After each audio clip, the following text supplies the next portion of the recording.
Mente distinto. Si ha logrado entablar relación con otro, muy poco después de armonizar comportamiento será usted capaz de modificar el de esa otra persona.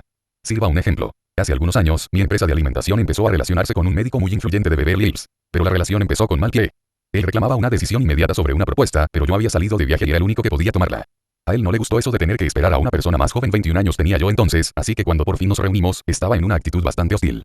Le encontré sentado en su despacho, muy tieso y con los músculos en tensión. Yo me senté frente a él exactamente en la misma postura, y me puse a reflejar el ritmo de su respiración. Hablaba rápido, así que hablé rápido. Describía círculos con el brazo derecho, en un ademán un poco extravagante. Hice lo mismo. Pese a las circunstancias desfavorables de nuestro encuentro, empezamos a entendernos. ¿Por qué? Porque al armonizar, yo había establecido una relación. Al poco rato me di cuenta de que podía tomar la delantera. En primer lugar, disminuye el ritmo de mi discurso. Él hizo lo propio. Luego me arrellané en el asiento. Él también se relajó. Al principio era yo quien la imitaba para armonizar con él. Pero según iba desarrollándose nuestra relación, conseguí dirigirle y hacer que armonizase conmigo imitándome a mí. Luego me invitó a almorzar y comimos juntos muy cordialmente, como si fuéramos amigos de toda la vida. Y era la misma persona que me odiaba cordialmente en el momento en que nos conocimos. Por tanto, no es imprescindible que las condiciones sean óptimas para lograr una buena armonización. Basta con la habilidad para adaptar el comportamiento propio al del interlocutor. Seguimiento y adelantamiento. Seguimiento digital. Igualar predicados. Igualar secuencias de claves de acceso. Igualar tonalidad. Igualar altura del sonido. Seguimiento analógico. Respiración. Desplazamiento del peso. Pulso corporal. Humedad de la epidermis. Movimientos de los pies. Postura de la cabeza. Colocación de los miembros. Movimientos faciales. Relaciones espaciales. Movimiento de las cejas. Ademanes con las manos. Diámetro de la pupila. Desplazamiento corporal. Tensión muscular en el espacio. Postura corporal. Lo que hice con aquel hombre fue ponerme a su altura y adelantar. Eso supone, justamente, imitar con soltura los movimientos del otro, hacer lo mismo que él, cambiar de ritmo cuando él lo hace. Cuando se ha adquirido práctica en armonizar con otro, uno cambia de fisiología y de conducta casi por instinto a medida que lo hace el interlocutor. Las relaciones no son estáticas, no son algo que permanece estable una vez conseguido. Son un proceso dinámico, fluido, flexible. Así como la clave para establecer una relación duradera y armónica es la facultad de cambiar y ajustarse a la evolución del otro, en la táctica de ponerse a su altura y adelantar hay que saber cambiar de marcha con elegancia y precisión al mismo tiempo que la otra persona. Después de este seguimiento, ponerse a su altura, la fase siguiente es el adelantamiento. Cuando usted entabla una relación con alguien se crea un lazo casi sensible. El adelantamiento se produce de una manera tan natural como el seguimiento. Llega un punto en que uno empieza a iniciar el cambio en vez de limitarse a imitar a la otra persona. La relación se halla tan adelantada que el otro no sigue sin darse cuenta. Probablemente recordará usted lo que ocurre cuando sale de noche con unos amigos. Cuando estos bostezan, usted bosteza, por compenetración sin estar soñoliento en absoluto. Es también el caso de los buenos vendedores, que saben ponerse en el mundo de otra persona, establecer una relación y, a partir de dicha relación, tomar la iniciativa en un momento dado. Cuando hablamos de este medio para establecer relaciones, se impone una pregunta obvia: ¿qué hacer ante alguien que está furioso? ¿Ponernos a imitar su furor o su agresividad?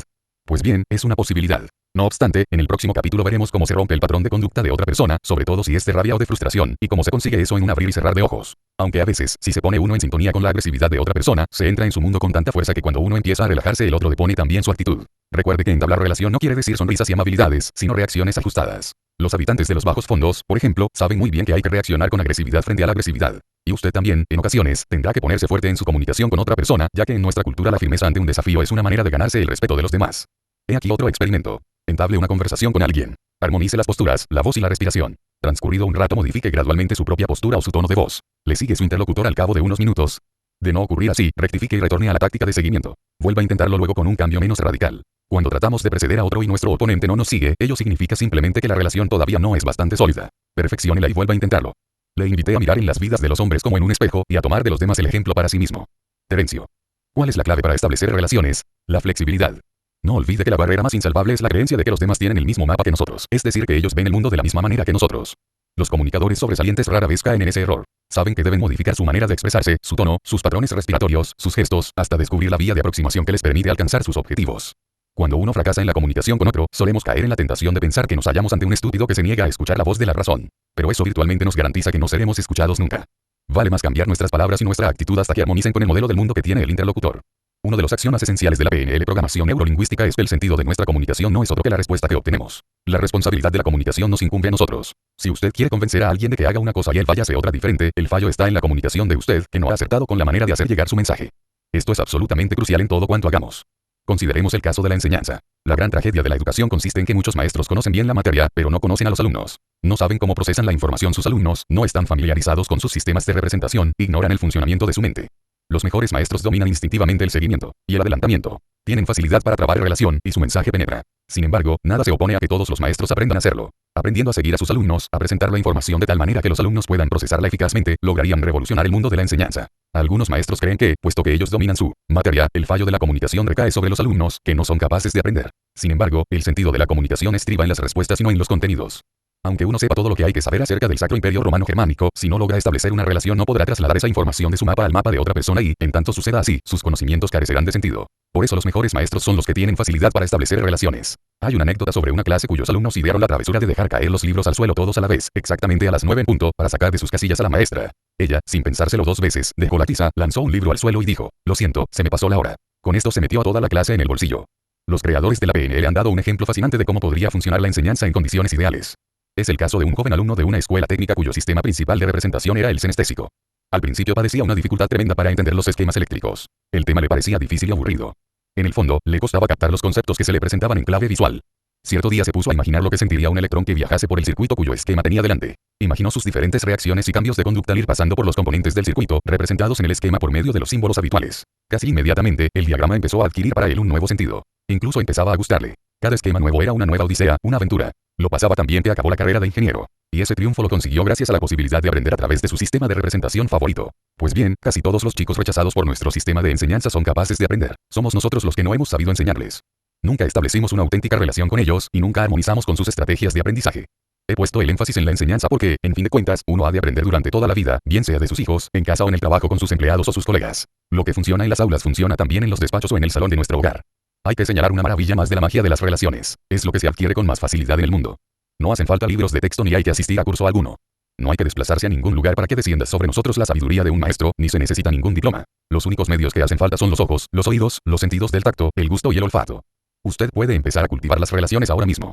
Todos estamos siempre en proceso de comunicación y de interrelación. Sencillamente, se trata de hacer ambas cosas de la manera más eficaz. Uno puede estudiar las relaciones observando a las personas que le acompañan en la cola para subir al avión. Puede aplicarlas en la tienda de la esquina, en su trabajo y en su hogar. Preséntese a una entrevista para conseguir un empleo y armonice con el entrevistador, le caerá simpático enseguida. Use las relaciones en los negocios para crear una conexión inmediata con los clientes. Si desea convertirse en un maestro de las comunicaciones, solo necesita aprender a entrar en el mundo de los demás. Ahora mismo ya tiene cuanto hace falta para conseguirlo.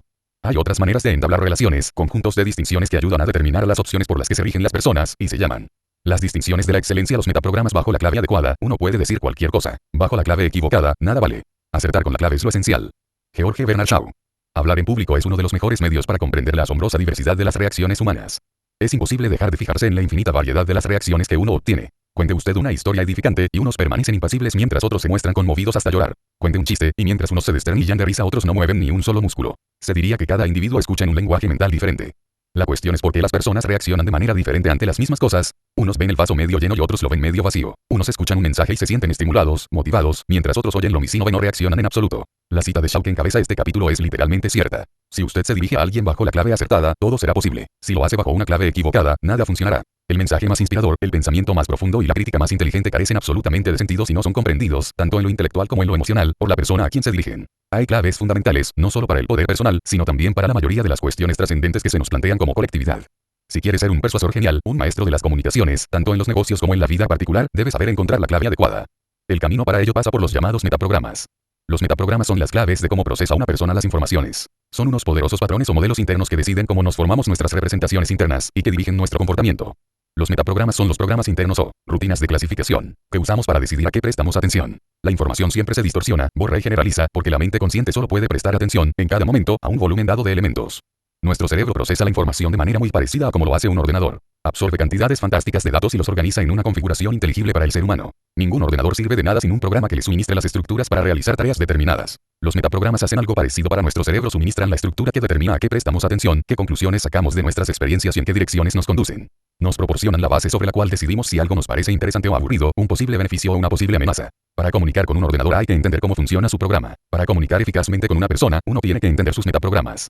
Los humanos tienen pautas o patrones de comportamiento y otros patrones bajo los cuales organizan su experiencia para crear ese comportamiento. Es indispensable comprender esos patrones mentales para que nuestros mensajes lleguen, bien se trate de conseguir que el otro nos compre un automóvil o que entienda que realmente estamos enamorados de él o de ella. Por más que las situaciones difieran, hay una estructura permanente en cuanto a la manera en que los individuos entienden las cosas y organizan sus ideas. El primer metaprograma es el que dicta a qué se tiende y qué se rehuye. Todo el comportamiento humano gira alrededor del deseo de obtener placer y el de evitar el dolor. Ante una cerilla encendida usted se aparta para evitar el dolor de la quemadura en la mano. Ante una bella puesta de sol, usted se sienta a contemplarla para disfrutar del placer del maravilloso espectáculo mientras el día cede su lugar a la noche. Lo mismo ocurre con otras acciones algo más ambiguas. Uno puede caminar 1 kilómetro porque le agrada el ejercicio. Otro tal vez hará lo mismo porque tiene un miedo terrible a ir en coche. Uno leerá a Faulkner, Hemingway o Scott Fitzgerald porque le gusta la prosa y las ideas de estos autores. Otro quizá los lea para que sus conocidos no le consideren un inculto o un ignorante. Este no busca el placer, sino que huye de un dolor. No tiende hacia algo, sino que rehuye algo. Al igual que sucede con los demás metaprogramas que vamos a comentar, en este proceso no hay nada absoluto. Todos tendemos hacia ciertas cosas y rehuimos otras. No todo el mundo reacciona de la misma manera frente a todos los estímulos, aunque para cada cual existe un modo predominante, una tendencia más fuerte hacia un programa o hacia otro. En algunos predomina la tendencia enérgica y la atracción del peligro. Se sienten más a gusto cuando tienden hacia algo que los excita. Otros se inclinan a ser precavidos y prudentes. Tienden a buscar protección y contemplan el mundo como un lugar más bien peligroso. Sus acciones procuran rehuir lo amenazador o inseguro, en vez de buscar la excitación. Para averiguar hacia dónde se mueven las personas, pregúnteles qué es lo que buscan en relación con algo, una casa, un coche, un empleo o cualquier otra cosa. Responden diciendo lo que quieren o lo que no quieren. ¿Qué significado tiene esta información? Absoluto. Si es usted un negociante que vende un producto, tiene dos medios de promocionarlo, el de lo que hace y el de lo que no hace. Para vender un coche puede subrayar que corre mucho, que tiene un buen diseño que sirve para ligar, o bien puede poner énfasis en que consume poca gasolina, que apenas necesita mantenimiento y que ofrece mucha seguridad en caso de accidente. La estrategia a utilizar depende siempre de la estrategia de la persona con la que estemos tratando. Si empleamos con ella un metaprograma equivocado, más valía que nos hubiéramos quedado en casa, ya que ello equivale al intento de atraerle hacia algo mientras que nuestro oponente no piensa sino en razones para alargarse. Recuerde que un coche puede andar por el mismo camino hacia adelante o hacia atrás. Todo depende de la dirección en que mire. Lo mismo ocurre en el aspecto personal. Supongamos que se trata de convencer a su hijo para que asista a la escuela con regularidad. Podría decirle, será mejor que estudies o no irás a un buen instituto, o también. Mira a Pedro. Como no estudiaba, lo echaron del colegio y ahora se va a pasar el resto de su vida sirviendo gasolina a los conductores. ¿Es así como quieres vivir tú también? ¿Qué resultados dará esta estrategia? Depende de su hijo. Si su motivación primaria es rehuir las cosas, podría salir bien. Pero ¿y si es de quienes se sienten atraídos hacia las cosas que le excitan, de quienes se motivan por lo que les parece llamativo? En ese caso, usted no lograría cambiar su conducta proponiéndole un ejemplo que rehuir. Podrá sermonearle hasta la saciedad, pero le estará hablando bajo una clave equivocada. Es como si hablase latín y él solo entendiese griego. Pierde usted su tiempo y el de su hijo. En realidad, los que se mueven por atracción suelen impacientarse o guardar rencor a los que solo ofrecen supuestos de repulsión. Si tal fuese el caso de su hijo, la mejor manera de convencerle sería: si apruebas este curso, te llevaré al instituto que tú mismo hayas elegido. El segundo metaprograma establece si el marco de referencia es externo o interno. Pregúntele a alguien cómo sabe cuando ha hecho un buen trabajo. Para algunos, la confirmación procede de fuera, por ejemplo cuando reciben de su jefe una palmada en el hombro y se les dice que lo han hecho muy bien, o un aumento de sueldo, o una gran recompensa honorífica, o el aplauso y el reconocimiento de los colegas. Esas muestras externas de aprobación le dicen a uno que ha hecho un buen trabajo, eso es un marco externo de referencia. Para otros, la prueba o confirmación procede de dentro. Cuando han hecho algo bien, lo saben en su fuero interno. Si uno tiene un marco interno de referencia, podrá proyectar una casa que merezca todos los premios de arquitectura, pero si él no está convencido de lo que ha hecho, ninguna muestra externa de aprobación le convencerá. Por el contrario, quien haya hecho un trabajo acogido más que tibiamente por sus superiores o sus colegas, pero esté seguro en su fuero interno de haberlo hecho bien, preferirá fiarse de su propio criterio y no hacer caso de los demás. Eso es un marco interno de referencia. Supongamos que se trata de convencer a otro para que asista a un cursillo y que usted le dice: tienes que asistir. Es estupendo. Yo y todos mis amigos fuimos y nos lo pasamos muy bien, y lo hemos comentado durante semanas. Todos estamos de acuerdo en que nos ha servido para cambiar nuestras vidas a mejor. Si la persona a quien se dirige con estas palabras se guía por un marco de referencia externo, es muy posible que consiga persuadirla. Si toda esa gente dice que es verdad, se inclinará a creer que realmente lo es. Pero ¿y si tiene un marco de referencia interno? Difícil empresa será la de convencerle aduciendo lo que han dicho los demás. Para él no significa nada. No lo tiene en cuenta. Solo conseguirá persuadirle apelando a cosas que él sepa por sí mismo, por ejemplo diciéndole: ¿recuerdas aquellas conferencias a las que asististe el año pasado? ¿No dijiste que habían sido la experiencia más instructiva desde hacía muchos años? Bien, pues me he enterado de algo que quizás se les parezca. Si lo pruebas, a lo mejor te puede suponer una experiencia así. ¿Qué te parece?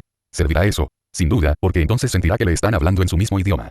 Conviene observar que todos estos metaprogramas están condicionados por el contexto y por el estrés. Cuando uno lleva 10 o 15 años haciendo algo, probablemente poseerá un fuerte marco interno de referencia acerca de ello. Si por el contrario es un novato, posiblemente no habrá construido todavía un marco de referencia tan fuerte acerca de lo que sea correcto o equivocado en dicho contexto. Las preferencias y los patrones o modelos se van elaborando con el tiempo. Pero, aunque uno sea diestro, no por eso dejará de usar la izquierda en diferentes situaciones, cuando ello fuere necesario. Lo mismo ocurre con los metaprogramas. No somos vehículos de dirección única. Podemos variar. Podemos cambiar. ¿Qué clase de marco de referencia tiene la mayoría de los líderes, el interno o el externo? Un líder verdaderamente eficaz debe poseer un marco interno fuerte. No sería un líder si tuviera que perder el tiempo preguntando la opinión de los demás antes de emprender alguna acción. En esto de los metaprogramas siempre hay un equilibrio ideal, y es cuestión de dar con él. Pocas personas funcionan bajo un extremo estricto. El verdadero líder también ha de ser capaz de absorber eficazmente la información del exterior. De lo contrario, no sería un líder sino un megalomaníaco. En un curso reciente que di, al que se admitían oyentes, se me acercó un individuo acompañado de 3 amigos y me dijo con severidad: no me convence. Evidentemente, había venido a provocarme. Pronto se puso de manifiesto que clasificaba con arreglo a un marco de referencia interno. Las personas orientadas externamente no suelen interpelarle a uno para decirle lo que debe hacer y cómo debe hacerlo. De su conversación con los que le acompañaban deduje también que se movía habitualmente en el sentido del distanciamiento. Por eso le dije: yo no he de convencerle de nada. Usted es el único que puede convencerse a sí mismo. Y no supo qué contestar a esta respuesta, pues esperaba que yo defendiera mi artículo para poder rechazarlo en bloque. Pero ahora tuvo que asentir a lo dicho por mí, pues en su fuero interno sabía que era verdad. Entonces continué: solo usted sabe quién será el perdedor si no asiste al curso. A mí, normalmente, una observación así me habría sonado horrorosa, pero funcionó porque estaba dicha en el lenguaje de mi oponente.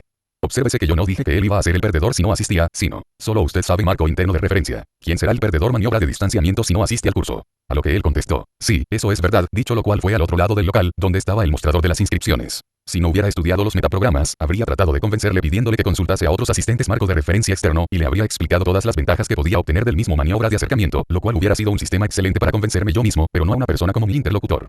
El tercer grupo de metaprogramas es el que selecciona a favor de sí mismo o a favor de los demás. Algunas personas consideran las interrelaciones humanas atendiendo exclusivamente a lo que puedan sacar de ellas para sí mismos. Otros prefieren ver lo que pueden hacer por sí mismos y por los demás. Como es lógico, los extremos son poco corrientes. El que selecciona exclusivamente para sí se convierte en un egocéntrico. El que seleccionara exclusivamente para los demás sería un mártir. Si se dedicase usted a seleccionar personal para una empresa, ¿no le interesaría saber situar en esa escala a cada candidato? Hace poco, una gran compañía aérea descubrió que el 95% de las reclamaciones afectaba a un 5% de sus empleados. Ese 5% era el de los que clasificaban predominantemente para sí. Buscaban ante todo su propio interés y no el de los demás. ¿Podemos decir que eran malos empleados? Sí y no. Es evidente que no estaban en el lugar que les correspondía y que no hacían bien su trabajo, sin excluir que fuese gente inteligente, trabajadora y agradable. Pero no se les había colocado en el puesto idóneo. ¿Qué hizo la compañía? Los reemplazó por personas del tipo que clasifica para los demás. Esto lo averiguó la compañía mediante entrevistas en grupo, durante las cuales se les pedía a los candidatos que explicaran por qué deseaban trabajar para esa línea aérea. La mayoría de los interrogados creyó que se les juzgaba por las respuestas que daban en presencia del grupo, mas no fue así, sino que se les valoró con arreglo a su conducta como miembros de la audiencia. Es decir, los individuos que prestaron más atención al que hablaban cada momento y animaban con miradas, sonrisas o ademanes, merecieron la puntuación más alta, al contrario de los que no hacían caso mientras hablaban otros, prefiriendo sumergirse en su propio mundo interior. Estos últimos revelaron la tendencia a seleccionar primariamente para sí y no fueron contratados. Como resultado de esta iniciativa, el índice de reclamaciones de la compañía disminuyó en un 80%. Sirva esto como ejemplo de la importancia de los metaprogramas en el mundo empresarial. ¿Cómo puede uno evaluar a otra persona si no sabe lo que la motiva? ¿Cómo armonizar el empleo que uno ofrece con la persona idónea desde el punto de vista de los conocimientos necesarios, la capacidad para aprender y la disposición interna? Muchas personas muy inteligentes se sienten frustradas durante toda su carrera profesional, simplemente porque desempeñan cargos que no utilizan de manera óptima sus cualidades inherentes. Lo que en determinado contexto puede ser un defecto, en otro contexto distinto se convierte en una cualidad. En una empresa de servicios, como es una compañía aérea, evidentemente se necesitan personas que clasifiquen para los demás. Cuando tengamos que contratar a un interventor, sin duda preferiremos a alguien que clasifique más bien para sí. ¿Cuántas veces hemos tratado con personas que nos dejan en un estado de confusión porque hacen bien su trabajo en el aspecto intelectual, pero muy mal en el aspecto emocional? Es el caso del médico que clasifica primordialmente para sí. Aunque brille por su acierto en los diagnósticos, si no da la impresión de que se preocupa por sus pacientes no será del todo eficaz. Encontrar el hombre adecuado para cada puesto sigue siendo uno de los grandes problemas de todas las empresas. Pero es un problema que podría solucionarse si se supiera cómo procesan la información los candidatos al puesto. Llegados a este punto, merece la pena observar que no todos los metaprogramas han de considerarse por igual. Les resulta más ventajoso a los individuos actuar por aproximación que por distanciamiento. Quizá, sería mejor el mundo si las personas clasificasen más con referencia a las demás que para sí mismas. Probablemente. Pero hemos de desenvolvernos en la vida tal como es, y no como nos gustaría que fuese. Usted quizá preferiría que su hijo se moviese por atracción hacia las cosas en lugar de rehuirlas. Pero si quiere comunicarse eficazmente con él, debe hacerlo de una manera que funcione y no con arreglo a la idea que usted tiene sobre cómo debería ser. La clave consiste en observar a una persona con toda la atención posible, escuchar lo que dice, qué tipo de metáforas utiliza, estudiar lo que revela su fisiología y cuando presta atención no se aburre. Las personas revelan de una manera coherente y constante cuáles son los metaprogramas que las mueven. No se necesita un estudio muy profundo para averiguar cuáles son sus tendencias o el criterio de clasificación que aplican en un momento dado. Al objeto de determinar si alguien clasifica para sí o para los demás, basta con observar cuánta atención presta a otras personas. Se inclina hacia sus interlocutores con una expresión facial de interés hacia lo que le dicen, o permanece reclinado, con aire de indiferencia y pasividad. Todos clasificamos para nosotros mismos en algún momento, y a veces es importante hacerlo así. La clave está en la tendencia predominante, y si los modos de clasificación elegidos nos ponen en condiciones de producir los resultados que deseamos. El cuarto programa de clasificación es el que distingue a los buscadores de acuerdos de los buscadores de diferencias. Vamos a aclararlo con un experimento. Examine estas figuras y dígame qué relación guardan entre sí. Si le tocase describir la relación entre estas figuras, usted dispondría de muchas contestaciones. Quizá diría que todas son rectángulos, o que todas tienen 4 lados, o tal vez que hay 2 verticales y una horizontal, o 2 de pie y una tumbada, o que ninguna figura tiene exactamente la misma relación con las otras 2, o que una de ellas es diferente y las otras 2 son iguales. A usted se le ocurrirán aún más descripciones, estoy seguro. ¿Qué pasa aquí? Todas son descripciones de la misma imagen, pero bajo planteamientos absolutamente distintos. Lo mismo pasa con los igualadores y los diferenciadores. Este metaprograma determina cómo clasifica uno la información que ha de aprender, entender y demás cosas por el estilo. Algunos reaccionan ante el mundo encontrando igualdades. Llamémosles igualadores. Sería el caso de los que, al contemplar la figura, dirían, todos son rectángulos. Hay otro tipo de igualadores que encuentran excepciones dentro de la igualdad. Son los que dirían, todos son rectángulos, pero uno de ellos está tumbado y los otros 2 están de pie. A estos se contrapone el grupo de los buscadores de diferencias, de los diferenciadores, que a su vez se divide en 2. Unos miran el mundo y ven que todo es diferente. Esos mirarían las figuras y dirían que todas son diferentes y guardan diferentes relaciones entre sí que no se parecen en absoluto, vamos. El otro tipo de diferenciador ve excepciones dentro de las diferencias. Viene a ser el negativo del que ve excepciones dentro de las igualdades. Primero ve las diferencias y luego observa lo que hay en común. Para determinar si alguien es un igualador o un diferenciador, pídale que describa las relaciones entre cualquier conjunto de objetos o de situaciones, y observe si se fija primero en las semejanzas o en las diferencias. Imagina lo que ocurre cuando un igualador se encuentra con un diferenciador, donde el uno dice que todos son iguales, el otro replica, no es verdad. Todos son diferentes. Si el razonamiento del primero es que todos son rectángulos, el del segundo consiste en decir que el grueso de los trazos puede no ser el mismo o que los ángulos no son perfectamente iguales en los tres cuadriláteros. ¿Quién tiene razón? Los dos, por supuesto, ya que todo depende de la percepción de la persona. Sin embargo, a los diferenciadores suele costarles más entablar relaciones con los demás debido a su tendencia a buscar diferencias. En su caso es más fácil el acuerdo con otros diferenciadores. ¿Qué importancia tienen estas distinciones? Voy a ponerle un ejemplo de mi propio negocio. Tengo 5 socios y todos menos uno son igualadores. En general, esto funciona magníficamente. Como nos parecemos, nos llevamos bien. Pensamos del mismo modo y vemos las mismas cosas, de manera que en nuestras reuniones se produce un sinergismo. Estupendo. Todos hablamos al mismo tiempo y proponemos ideas que nos parecen cada vez mejores. A medida que sintonizamos los unos con los otros, vemos lo que ven los demás, ampliamos sus intuiciones y nos estimulamos mutuamente. Hasta que interviene nuestro diferenciador, naturalmente. De manera infalible, él no ve las cosas como nosotros. Cuando los demás creemos que todo encaja, él subraya lo que no encaja. Cuando rebosamos de entusiasmo, él nos interrumpe para decirnos que lo proyectado no va a funcionar y luego se queda tan ancho. No quiere escuchar lo que los demás hemos visto y prefiere fijarse en toda clase de dificultades de las que nosotros no queremos ni oír hablar. Los demás queremos navegar en el ozono mental, mientras él pretende que el juego vuelva a la casilla de salida diciendo, sí, pero, ¿qué me dicen de esto? ¿Y de esto otro? ¿No es una molestia? Desde luego que sí, es un socio valioso, por supuesto. Únicamente se trata de hacerle intervenir en el momento apropiado de nuestro proceso de planificación.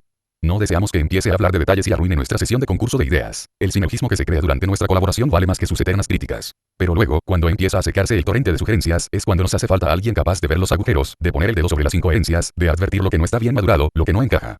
Esa es la función que él desempeña, y gracias a ello muchas veces nos hemos salvado de ser víctimas de nosotros mismos. Los diferenciadores son minoría. Las generalizaciones ofrecidas por las encuestas dicen que vienen a ser diferenciadores algo así como un 35% de los entrevistados. Si es usted un diferenciador, seguramente estará diciéndose que tales encuestas le ofrecen poca fiabilidad. Sin embargo, los diferenciadores son sumamente valiosos porque tienden a ver lo que no vemos los demás. No es que sean el hada de la inspiración poética. Muchas veces, incluso cuando están animados, encuentran el modo de ver alguna diferencia y se desaniman al instante. Pero su sensibilidad crítica y analítica es importante en cualquier tipo de negocio. Pensemos en un fracaso comercial gigantesco, por ejemplo el de la película La Puerta del Cielo. Quien hubiese tenido la ocasión de mirar entre bastidores habría contemplado un grupo de creativos igualadores provistos de marcos de referencia internos, es decir, moviéndose en bloque hacia su objetivo sin pararse a considerar ningún peligro. Necesitaban desesperadamente un diferenciador capaz de exclamar, ¡alto! ¿Qué pasa aquí? Y de comunicar sus dudas de manera que fuesen aceptadas por los marcos internos de referencia de aquellos creativos. Las modalidades igualadoras o diferenciadoras son muy importantes porque desempeñan un papel en casi todo, incluso en la alimentación. El igualador extremo llega a consumir alimentos que le perjudican simplemente por conformismo. No querrá comer una manzana o una ciruela. Estos frutos presentan demasiadas variantes en cuanto a grado de madurez, textura, sabor, tiempo de almacenaje y demás variables. En su lugar, consume conservas o productos industrializados que no varían jamás. Quizás sean malsanos, pero consuelan el espíritu invariable del igualador. Si uno ofrece un empleo que implica trabajo repetitivo, invariable año tras año, ¿contrataría a un diferenciador? Desde luego que no. Es preferible un igualador, que será muy feliz en ese puesto mientras usted no se vea en la necesidad de trasladarle. Por el contrario, si el empleo precisara un grado importante de flexibilidad o cambios continuos, ¿querrá fichar a un igualador para ese puesto? No, naturalmente. Estas distinciones pueden ser muy útiles para determinar qué grado de satisfacción laboral cabe esperar de los individuos para un periodo de tiempo prolongado. Citaría como ejemplo el caso de un conocido delantero centro de fútbol que hace algunos años empezó la temporada con gran éxito y tremenda capacidad ofensiva. Pero como era un diferenciador, al cabo de algún tiempo se consideró obligado a cambiar su rutina y cayó en un bache. Se le convenció para que se fijase en los diferentes tipos de aficionados que ocupaban las localidades de gol en cada uno de los campos que visitaba con su equipo. Dedicado a observar esas variedades, pudo diferenciar a gusto en este punto trivial, mientras rendía al máximo en lo verdaderamente importante. ¿Utilizaría usted las mismas técnicas de persuasión para un igualador que para un diferenciador? ¿Querría verlos desempeñando el mismo trabajo? ¿Cree que sería correcto educar por igual a dos chicos con estrategias diferentes en este aspecto? Desde luego que no. Pero eso no quiere decir que las estrategias sean inmutables. Los seres humanos no son como los perros de Pavlov. Pueden modificar sus estrategias en cierta medida, aunque solo si alguien se molesta en explicarles, en su propio lenguaje, cómo hacerlo. Cuesta un esfuerzo tremendo y mucha paciencia convertir en igualador a un diferenciador de toda la vida, pero uno puede ayudarle a sacar el mayor partido posible de su propio planteamiento, al tiempo que aprende a ser menos crítico ni doctrinario. Ese es uno de los secretos del arte de convivir con individuos que sean diferentes de nosotros mismos. Y a la inversa, para los igualadores quizás sea conveniente aprender a distinguir las diferencias, contrarrestando su excesiva tendencia a generalizar. Al igualador puede serle útil aprender a observar las diferencias entre la semana actual y la semana pasada, o entre las ciudades que visita en vez de asegurar que Los Ángeles se parece mucho a Nueva York. Sepamos ver también las diferencias. Son la salsa de la vida. Un igualador y un diferenciador pueden convivir felizmente. Seguro. Siempre y cuando sepan entenderse mutuamente. De esta manera, cuando se suscite alguna diferencia sabrán ver que no es que el otro tenga razón o no, sino que ve las cosas de otra manera. No resulta imprescindible ser totalmente idénticos para establecer una relación. Basta con recordar que uno y otro perciben las cosas de manera diferente, y saber respetarse y apreciarse. El metaprograma siguiente se refiere a lo que hace falta para convencer de algo a alguien. La estrategia de la persuasión consta de dos partes. Para averiguar cómo se puede convencer a alguien con seguridad, primero se debe establecer qué bloques sensoriales precisa ese alguien a fin de dejarse convencer. Luego es preciso descubrir con qué frecuencia precisa esos estímulos para quedar convencido. Para descubrir el metaprograma de convicción de un interlocutor, pregúntele. Cuando otra persona hace bien su trabajo, ¿usted cómo se entera? Posibilidades A por observación, es decir, viéndolo. B cuando se lo cuentan. C poniéndose a hacerlo a su lado. D leyendo un informe de rendimiento. La respuesta puede ser una combinación cualquiera de estas posibilidades. Por ejemplo, que crea que fulano es un buen trabajador cuando le vea trabajar bien y cuando otros le confirmen que lo hace bien. La pregunta siguiente será, ¿cuántas veces necesita demostrarle que es bueno para que usted quede convencido? Las respuestas posibles son 4A inmediatamente, es decir que le basta comprobarlo una vez para considerarlo demostrado. B unas cuantas veces, es decir, 2 o más. C durante un cierto periodo de tiempo que puede ser de semanas, o de un mes, o de un año. D permanentemente. En este último caso, nuestro interlocutor no se dará por satisfecho sin que la persona a quien se juzga haga la demostración todas las veces.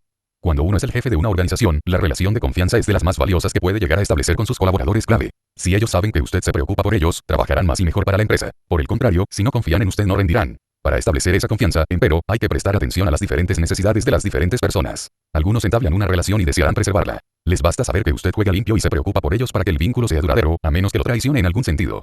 Pero esto no sirve para todos. Algunos trabajadores necesitan algo más que eso, bien sea una palabra amable, un comunicado redactado en términos de aprobación, una demostración pública de aprecio o un encargo de confianza. Tal vez sean tan leales y justos como capaces, pero necesitan más confirmación por parte de usted que otros. Exigen más pruebas de que todavía existe un vínculo entre ambos. De manera similar, todo buen vendedor sabe que hay clientes a quienes solo tiene que hacer el artículo la primera vez, y son clientes para toda la vida. Otros quieren ver el producto 2 o 3 veces antes de decidirse a comprar, mientras otros tal vez dejen pasar 6 meses antes de que haya que convencerles de nuevo activamente. Y luego está, naturalmente, el favorito del vendedor, el que pese a llevar años usando el producto cada vez que entra el vendedor quiere que le convenzan nuevamente de las razones para comprarlo. Hay que repetirle la demostración todas las veces. El mismo proceso, y todavía más intenso, surge en las relaciones personales. Con algunas personas, cuando se les ha demostrado amor una vez vale para siempre. Con otras hay que demostrarlo todos los días. Conviene comprender esos metaprogramas porque dan el plan de acción para convencer a los demás. Uno sabe de antemano lo que se necesita para ello, y así no causa tanta contrariedad el que exige ser convencido todas las veces, sabiendo que es así que no va a cambiar su comportamiento. Otro metaprograma es el de las necesidades contra las posibilidades. Pregúntele a alguien por qué entró a trabajar en su empresa actual, o por qué compró el coche o la casa que tiene ahora. Algunos se motivan principalmente por la necesidad y no por lo que ellos mismos desean. Hacen lo que se consideran obligados a hacer. No son las posibilidades lo que les impulsa a ponerse en acción. No andan buscando las infinitas variedades de la experiencia. Pasan por la vida tomando lo que viene y lo que encuentran a su alcance. Cuando necesitan un nuevo empleo, una nueva casa, un coche nuevo o incluso una nueva esposa, van y se conforman con lo que encuentran. A otros les motiva la búsqueda de las posibilidades. Lo que deben hacer les motiva menos que lo que desean hacer. Buscan opciones, experiencias, elecciones, caminos. La persona motivada por las necesidades se fija en lo conocido y seguro. La que se motiva por las posibilidades busca lo desconocido y quiere averiguar lo que podía ocurrir, las oportunidades que podrían surgir. Si fuese usted un empresario, ¿a qué tipo de personas preferiría contratar? Algunos contestarían seguramente, al individuo motivado por las posibilidades. Al fin y al cabo, un sentido desarrollado de lo posible garantiza más plenitud vital. Instintivamente, la mayoría de nosotros e incluso algunos de los que se motivan realmente por las necesidades nos mostramos partidarios de permanecer abiertos a una variedad infinita de nuevas direcciones. En realidad, no es tan sencillo. Hay empleos que exigen atención al detalle, regularidad y perseverancia. Supongamos, por ejemplo, que es usted inspector de calidad en una fábrica de coches. Siempre está bien tener sentido de las posibilidades. Pero lo que necesitaría de verdad sería el sentido de lo necesario. Tendría que saber exactamente lo que se necesita y comprobar si se estaba haciendo. Un individuo motivado por las posibilidades probablemente se aburriría tremendamente en un oficio así, mientras que otro motivado por las necesidades se adaptaría perfectamente a él.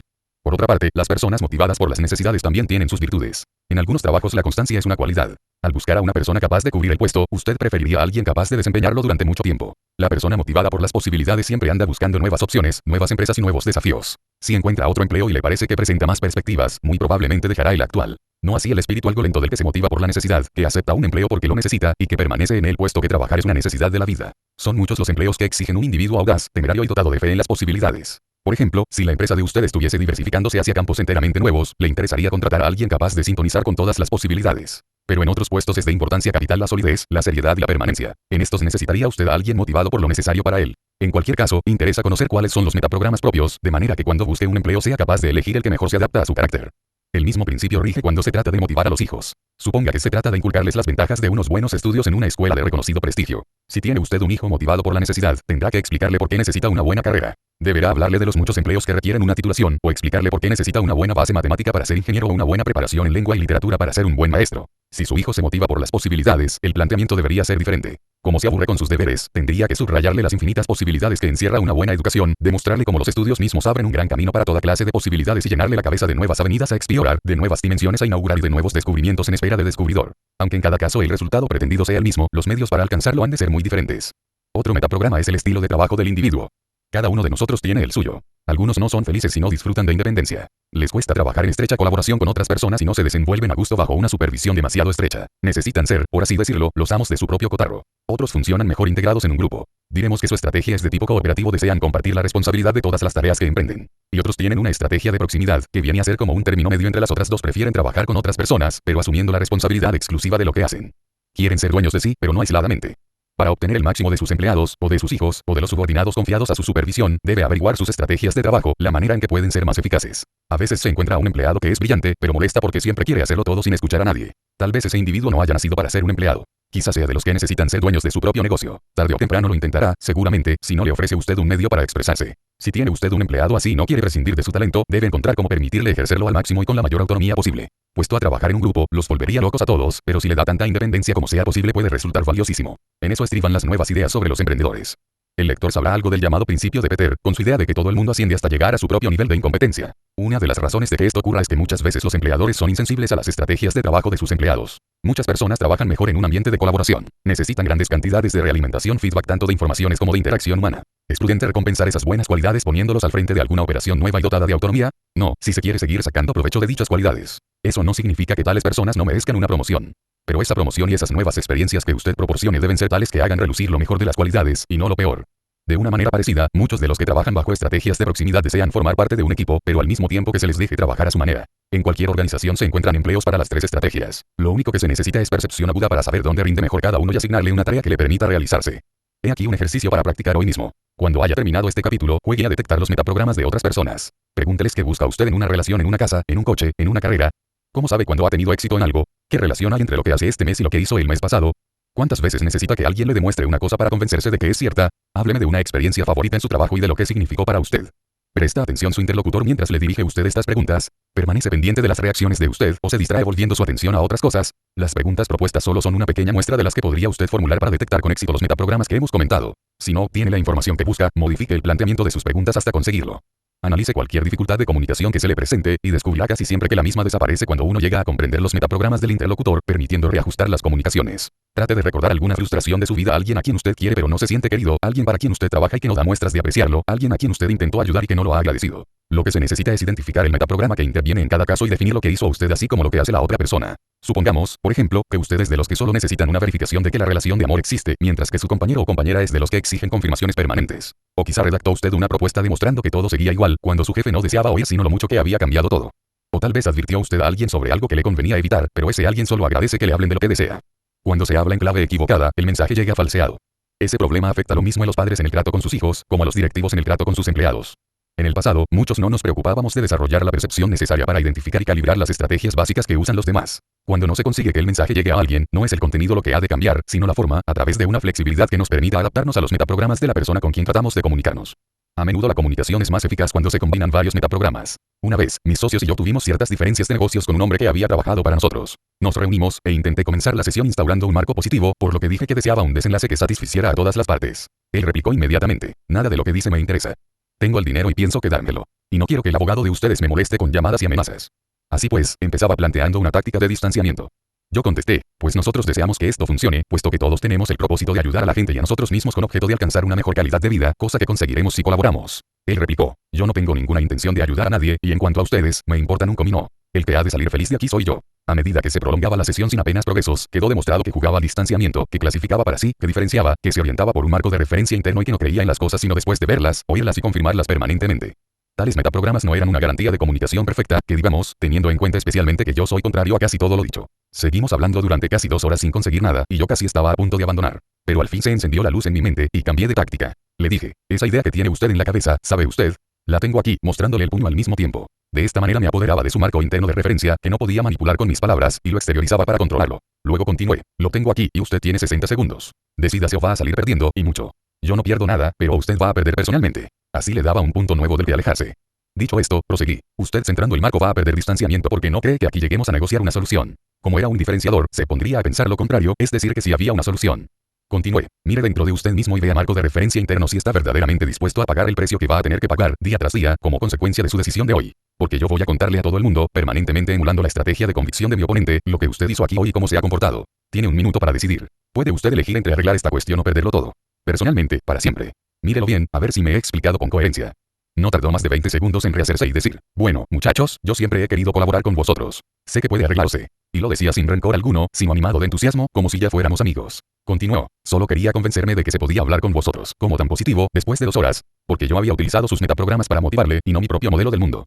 Lo que le dije, para mí habría sido ofensivo. En otros tiempos yo me enfadaba con quienes se comportaban de manera contraria a la mía, hasta que aprendí que los individuos diferentes tienen programas y patrones o modelos diferentes. Los principios de clasificación de metaprogramas que hemos expuesto hasta aquí son importantes y potentes. Sin embargo, lo más crucial y que conviene recordar es que la diversidad de metaprogramas que uno sea capaz de percibir no tiene otros límites que los dictados por su sensibilidad, su agudeza y su imaginación. Una de las claves del éxito en cualquier aspecto es la capacidad para realizar nuevas distinciones. Los metaprogramas proporcionan las herramientas que permiten las distinciones cruciales para decidir cómo tratar con los demás. No está usted reducido a los metaprogramas comentados aquí. Conviértase en un estudioso de las posibilidades. Mida y calibre constantemente a las personas que le rodean. Tome nota de los patrones de que se sirven para su percepción del mundo y póngase a analizar otros casos de patrones similares. A través de este planteamiento conseguirá desarrollar todo un conjunto de distinciones acerca de las personas, lo que con el tiempo le permitirá comunicar eficazmente con interlocutores de todas clases. Algunos individuos, por ejemplo, clasifican primordialmente a partir de sus sentimientos, mientras otros clasifican conforme a pensamientos racionales. ¿Utilizaría usted los mismos argumentos para convencer a unos y a otros? Desde luego que no. Algunas personas basan sus decisiones exclusivamente en hechos concretos y en cifras. Quieren saber ante todo si los detalles encajan. Solo después piensan en el panorama general. A otras les convence en primer lugar un concepto o una idea general. Reaccionan solo ante las grandes generalizaciones. Quieren ver primero el panorama más amplio y solo si les agrada consienten en pasar a los detalles. A unos les entusiasman los principios. Lo que más les estimula es lanzar una nueva idea y cuando ya está puesta en marcha, pierden interés y pasan a otra cosa. Otros, en cambio, se fijan en la terminación. Para emprender algo necesitan ver claro el camino hasta el final, bien se trate de leer un libro o de llevar a cabo un trabajo. Algunos clasifican por la comida. Sí, ha leído usted bien por la comida. Casi todo lo que hacen o desean hacer se valora bajo criterios de comida. Pregúnteles una dirección y se la explicarán así. Siga hasta el final de la calle, donde hay un Burger King, doble a la izquierda y continúe hasta ver un McDonald's. Entonces doble a la derecha hasta la esquina del Kentucky Fried Chicken y luego a la izquierda hasta llegar a un edificio de color chocolate. Pregúnteles sobre una película que fueron a ver y le contarán lo mal surtido que estaba el bar del cine. Pregúnteles sobre una boda y le hablarán del banquete. Otra persona que clasificase primordialmente por la gente preferiría hablarle de los invitados a la boda o de los personajes de la película. El que clasifica ante todo por actividades le contaría lo que pasó en la boda o el argumento de la película y así sucesivamente. El conocimiento de los metaprogramas facilita aún otra cosa, un modelo de equilibrio. Todos seguimos una estrategia u otra en el uso de los metaprogramas. En algunos quizá nos desviemos ligeramente a un lado o a otro. En otros es posible que vayamos dando bandazos entre posturas extremas. Pero ninguna de tales estrategias se halla esculpida en piedra. Podemos elegir entre seguir los metaprogramas que nos ayuden y rechazar los que nos estorben, lo mismo que podemos tomar la decisión de situarnos en estados estimulantes. Lo que hace un metaprograma es decirle a nuestro cerebro lo que debe cancelar. De este modo, si uno se mueve por aproximación, por ejemplo, borra las cosas de las que hay que alejarse. Para cambiar sus metaprogramas, basta con aprender a percibir las cosas que normalmente uno suprime y ponerse a centrar la atención en ellas. No cometa el error de confundirse a sí mismo con su comportamiento, ni el de hacer lo mismo con los demás. Uno suele decir, conozco a Pepe. Hace tal y tal cosa. Pues bien, no conoce usted a Pepe. Le conoce a través de su conducta. Pero él no es su conducta, como tampoco usted es la suya. Si es usted alguien que tiende a rehuirlo todo, será porque ese es su patrón de comportamiento. Si no le gusta, puede cambiarlo. Más aún, no tiene excusa para dejar de hacerlo. Dispone de ese poder ahora mismo. Solo es cuestión de averiguar si tiene usted motivos suficientes para poner en obra lo que sabe. Hay dos maneras de cambiar los metaprogramas. Una utiliza los acontecimientos emocionalmente significativos. AES. Si usted fue testigo de que sus padres siempre se distanciaban de las cosas y, como consecuencia, no pudieron realizar todas sus posibilidades, ello quizá tenga algo que ver con la manera en que usted se aproxima o rehuye. Si uno clasificase exclusivamente por las necesidades y hubiese perdido una gran oportunidad de empleo porque la empresa buscaba a alguien dotado de un sentido dinámico de las posibilidades, el trauma quizá le induciría a modificar sus planteamientos. Si usted fuese de los que reaccionan por aproximación y se dejase deslumbrar por una oportunidad de inversión que resultará luego una estafa, eso afectaría probablemente a su modo de contemplar la siguiente propuesta que encontrase en su camino. Otra manera de cambiar es mediante la decisión consciente de hacerlo. Muchos ni siquiera hemos pensado nunca en los metaprogramas que usamos. El primer paso hacia el cambio es el reconocimiento. La percepción exacta de lo que hacemos actualmente suministra la oportunidad de practicar nuevas elecciones, es decir, de cambiar. Supongamos que usted acaba por darse cuenta de que tiene una tendencia fuerte a rehuir las cosas. ¿Qué opina de ella? Sin duda, habrá cosas que deseará rehuir en cualquier circunstancia. Cuando uno pone la mano sobre una plancha caliente, lo único que desea es rehuir dicha plancha cuanto antes. Pero no existen otras cosas hacia las cuales, en realidad, desearía tender. Para ser verdaderamente dueño de todas las situaciones, no debería realizar a veces un esfuerzo consciente de aproximación. La mayoría de los grandes líderes y de los grandes triunfadores no se mueven más bien por aproximación que por distanciamiento. Como se ve, tendrá que realizar usted un pequeño esfuerzo. Podría iniciarlo pensando en algunas cosas que le agraden y empezar a moverse activamente hacia ellas. La existencia de metaprogramas también puede concebirse a un nivel más elevado. ¿Tienen metaprogramas las naciones? Puesto que muestran un comportamiento no es cierto, en la misma medida tendrán también metaprogramas.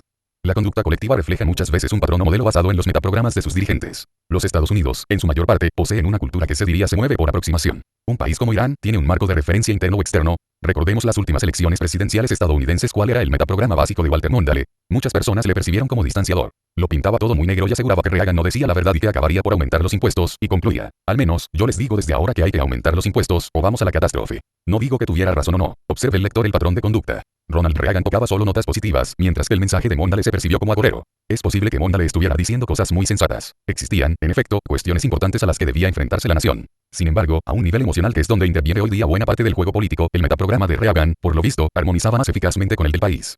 Como el resto de este libro, los metaprogramas deben utilizarse en dos direcciones. La primera, tomarlos como herramientas para calibrar y guiar nuestras comunicaciones con los demás. Así como la fisiología de una persona nos muestra muchísimos antecedentes de ella, sus metaprogramas nos hablarán elocuentemente de lo que la motiva o le inspira temor. La segunda, tomarlos como una herramienta para el cambio individual. Recuerde que usted y sus comportamientos no son lo mismo. Si descubren usted la propensión a algún estereotipo que le perjudica, en su mano está el cambiarlo. Los metaprogramas ofrecen uno de los medios más poderosos para calibrarse y cambiarse personalmente, y suministran la clave de las herramientas de comunicación más poderosas de que podemos disponer. En el próximo capítulo hablaremos de otras herramientas valiosas de la comunicación. Herramientas que le enseñarán cómo tratar las resistencias y resolver los problemas. Podrás permanecer inconmovible en un torrente caudaloso, pero no en el mundo de los hombres. Proverbio japonés. En lo que antecede, el lector ha aprendido a modelar y a detectar los patrones decisivos de los actos humanos que producen los resultados deseables, a dirigir sus propias acciones a fin de asumir el control de su vida. La idea que subyace en todo esto es que no resulta inevitable tener que elegir nuestro comportamiento mediante una sucesión de errores y nuevos ensayos, sino que se puede alcanzar la soberanía, mediante el estudio de los medios más eficaces para regir el propio cerebro. En el trato con los demás es inevitable una cierta medida de error y nuevo ensayo. No cabe dirigir la conducta de los demás con la misma celeridad, eficacia y certidumbre que los resultados propios. No obstante, una de las claves del éxito personal consiste en aprender a acelerar ese proceso, lo cual se consigue desarrollando las relaciones, sabiendo entender los metaprogramas, aprendiendo a calibrar a los demás de modo que permita tratar con ellos en su propio idioma. En este capítulo trataremos de cómo abreviar el proceso de ensayo y error inherente en toda interacción humana, y enseñaré cómo tratar las resistencias y cómo resolver las dificultades.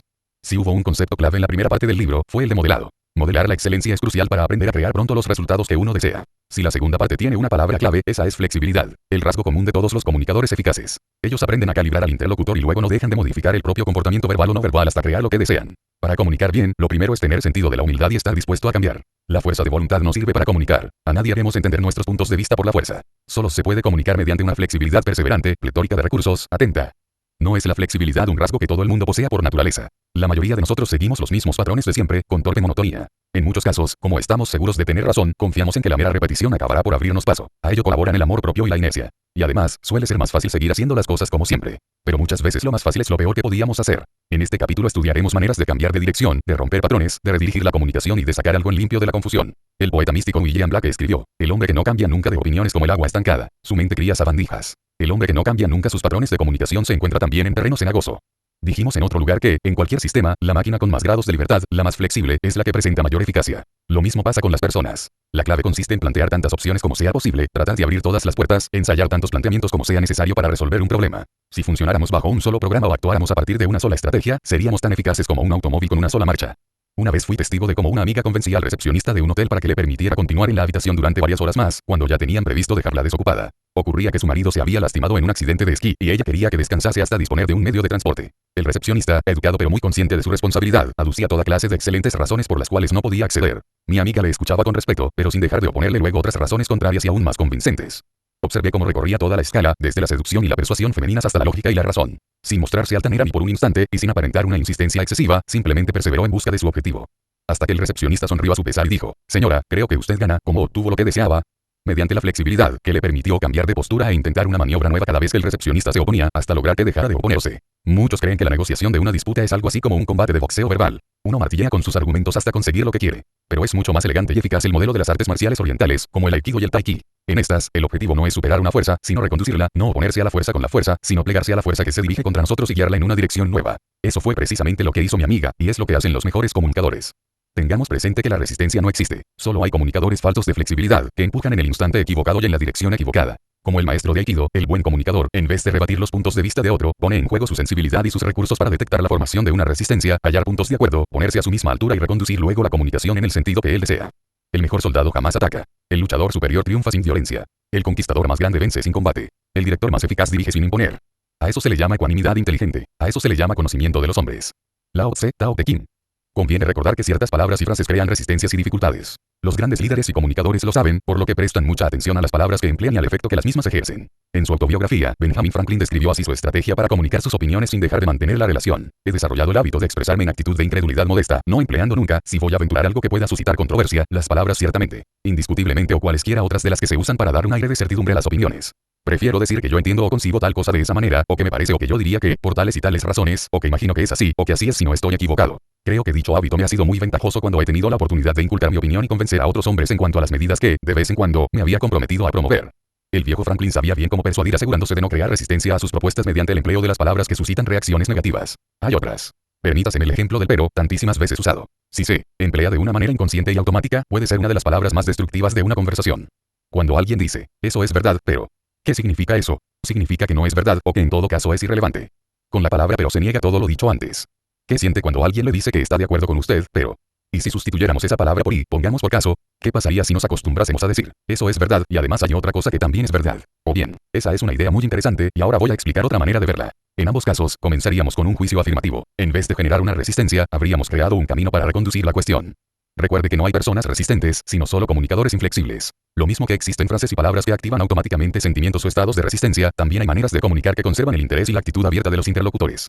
¿Qué pasaría, por ejemplo, si dispusiera usted de un instrumento de comunicación que le sirviera para transmitir exactamente lo que opina acerca de una cuestión, sin comprometer su integridad en ningún sentido y sin necesidad de discrepar con su oponente? ¿No sería ese un instrumento bien poderoso? Pues aquí lo tiene. Se llama el marco de transigencia, y lo forman 3 frases que usted puede utilizar en cualquier comunicación como muestra de respeto hacia la persona con la que se comunica, para mantener la relación con ella, para compartir lo que usted crea cierto y para no rebatir nunca sus opiniones en modo alguno. Donde no hay resistencia, no hay conflicto. Esas 3 frases son: lo aprecio, y, lo respeto, y, lo admito, y. En todo caso, hará usted 3 cosas. Construirá una relación, por cuanto entra en el mundo de la otra persona y acusa y recibo de su comunicación, en vez de ignorarla o denigrarla con palabras como pero o sin embargo. Creará un marco de transigencia que establece un vínculo entre ambos. Y se abrirá la puerta para reconducir el asunto sin crear resistencias. Veamos otro ejemplo. Alguien le ha dicho, ¿se equivoca usted de medio a medio? Si contesta, no, señor, el que se equivoca es usted con el mismo énfasis, ¿se mantendrá la relación? No, habrá un conflicto y habrá una resistencia. En vez de eso, dígale a ese interlocutor, respeto su opinión en ese punto, y creo que si escuchara mi manera de verlo quizá pensaría de otro modo. Observe que no se trata de dar su anuencia al contenido de la comunicación del otro. Una opinión acerca de cualquier asunto siempre puede ser apreciada, respetada o admitida. Usted puede apreciar esa opinión dado que, si se pusiera en esa fisiología y tuviera esas percepciones, opinaría del mismo modo. Puede también apreciar la intención de otro. Muchas veces, por ejemplo, 2 personas que ven una cuestión desde ángulos opuestos no aprecian los puntos de vista contrarios, y por tanto ni siquiera los escuchan. En cambio, si cada uno dirigiese su atención hacia el marco de transigencia, se hallaría escuchando con más atención lo que dijera el otro.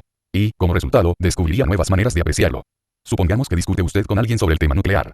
Su interlocutor es partidario de aumentar el arsenal nuclear, mientras que usted propugna una moratoria. Quizá los dos se consideren oponentes y, no obstante, el propósito de ambos tal vez sea el mismo: más seguridad para sus familias y para ustedes mismos, y la paz mundial. De tal manera que si el otro dijese, el único sistema para resolver ese problema nuclear es borrar del mapa a los rusos, en vez de discrepar de él usted podría entrar en su mundo diciendo, aprecio de veras su interés y su deseo de crear un mundo seguro para sus hijos, y creo que quizás exista un medio más eficaz que el de borrar del mapa a los rusos. ¿Qué le parecería la posibilidad de? Si se comunica usted de esta manera, su interlocutor se sentirá respetado. Nota que se le escucha, no que se le combate. No hay discrepancia, y sin embargo se han introducido, al mismo tiempo, nuevas posibilidades. Esa fórmula puede emplearse con cualquiera sin importar lo que haya dicho, usted siempre encontrará algo que apreciar, respetar y admitir. No se podrá pelear contra usted, porque usted no quiere pelear. El que se encastilla en sus propias opiniones no hallará a muchos que estén de acuerdo con él. Lao Tse, Tao Te Ching. En mis cursos suelo practicar un pequeño experimento que ofrece resultados memorables a la mayoría de los asistentes. Hago que 2 de ellos defiendan criterios opuestos acerca de una cuestión y que la debatan sin utilizar nunca la palabra, pero y sin intentar, ni por asomo, denigrar el punto de vista del interlocutor. Viene a ser algo así como un aikido verbal. Es una experiencia liberadora para todos. Aprenden más, porque llegan a apreciar el punto de vista opuesto en vez de considerarse obligados a destruirlo. Pueden discutir sin llegar a la beligerancia ni al enfado. Consiguen establecer distinciones nuevas. Y descubren puntos de acuerdo. Usted puede ensayarlo también con algún conocido. Elija un tema que les permita asumir perspectivas opuestas y argumente la suya siguiendo con rigor el procedimiento que acabo de describir, o sea, jugando a descubrir aspectos comunes y enfocando luego la dirección que usted desea. No quiero decir que prescinda de sus propias opiniones, ni que se convierta en una especie de medusa intelectual. Pero descubrirá que alcanza el desenlace propuesto con más eficacia por el sistema de alinearse primero flexiblemente y marcar luego la dirección, en vez de pontificar con violencia. Además, al abrirse a una perspectiva diferente, enriquecerá y equilibrará mejor su propio punto de vista. Muchos consideran la discusión como un juego en el que se pierde o se gana. Yo tengo razón y el otro está equivocado. Una de las partes tiene el monopolio de la verdad y la otra está sumida en las tinieblas de la ignorancia. Al hallar el marco de transigencia, gano tiempo, aprendo más y, no obstante, descubro que llego mucho más pronto a donde quería ir a parar. Otro ejercicio muy útil consiste en defender lo que uno no cree. Le sorprenderá descubrir cuántas perspectivas nuevas se obtienen así. Los mejores vendedores, los mejores comunicadores, saben que es muy difícil convencer a alguien para que haga algo que no desea. En cambio, es muy fácil llevarle a donde está deseando ir. Mediante la creación de un marco de transigencia y el empleo de una conducción natural, pero no a través del conflicto, uno debe hacer lo segundo y no lo primero. Para una comunicación eficaz es fundamental que las cuestiones queden enmarcadas de manera que el interlocutor haga lo que él quiere y no lo que quiere usted. Vencer una resistencia es difícil. Resulta mucho más fácil evitarla construyendo sobre puntos de acuerdo y de relación. Así la resistencia se convierte en anuencia, en asistencia.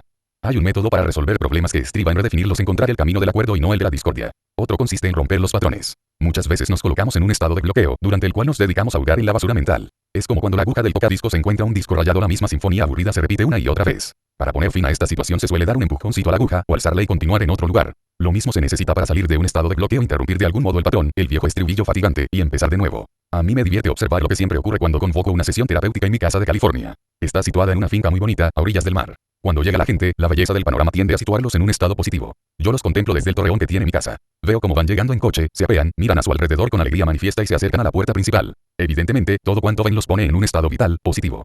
¿Qué pasa luego? Suben, charlamos un poco, todo ello en tono muy placentero y positivo, hasta que les pregunto, bien, ¿cuál es el motivo de su visita?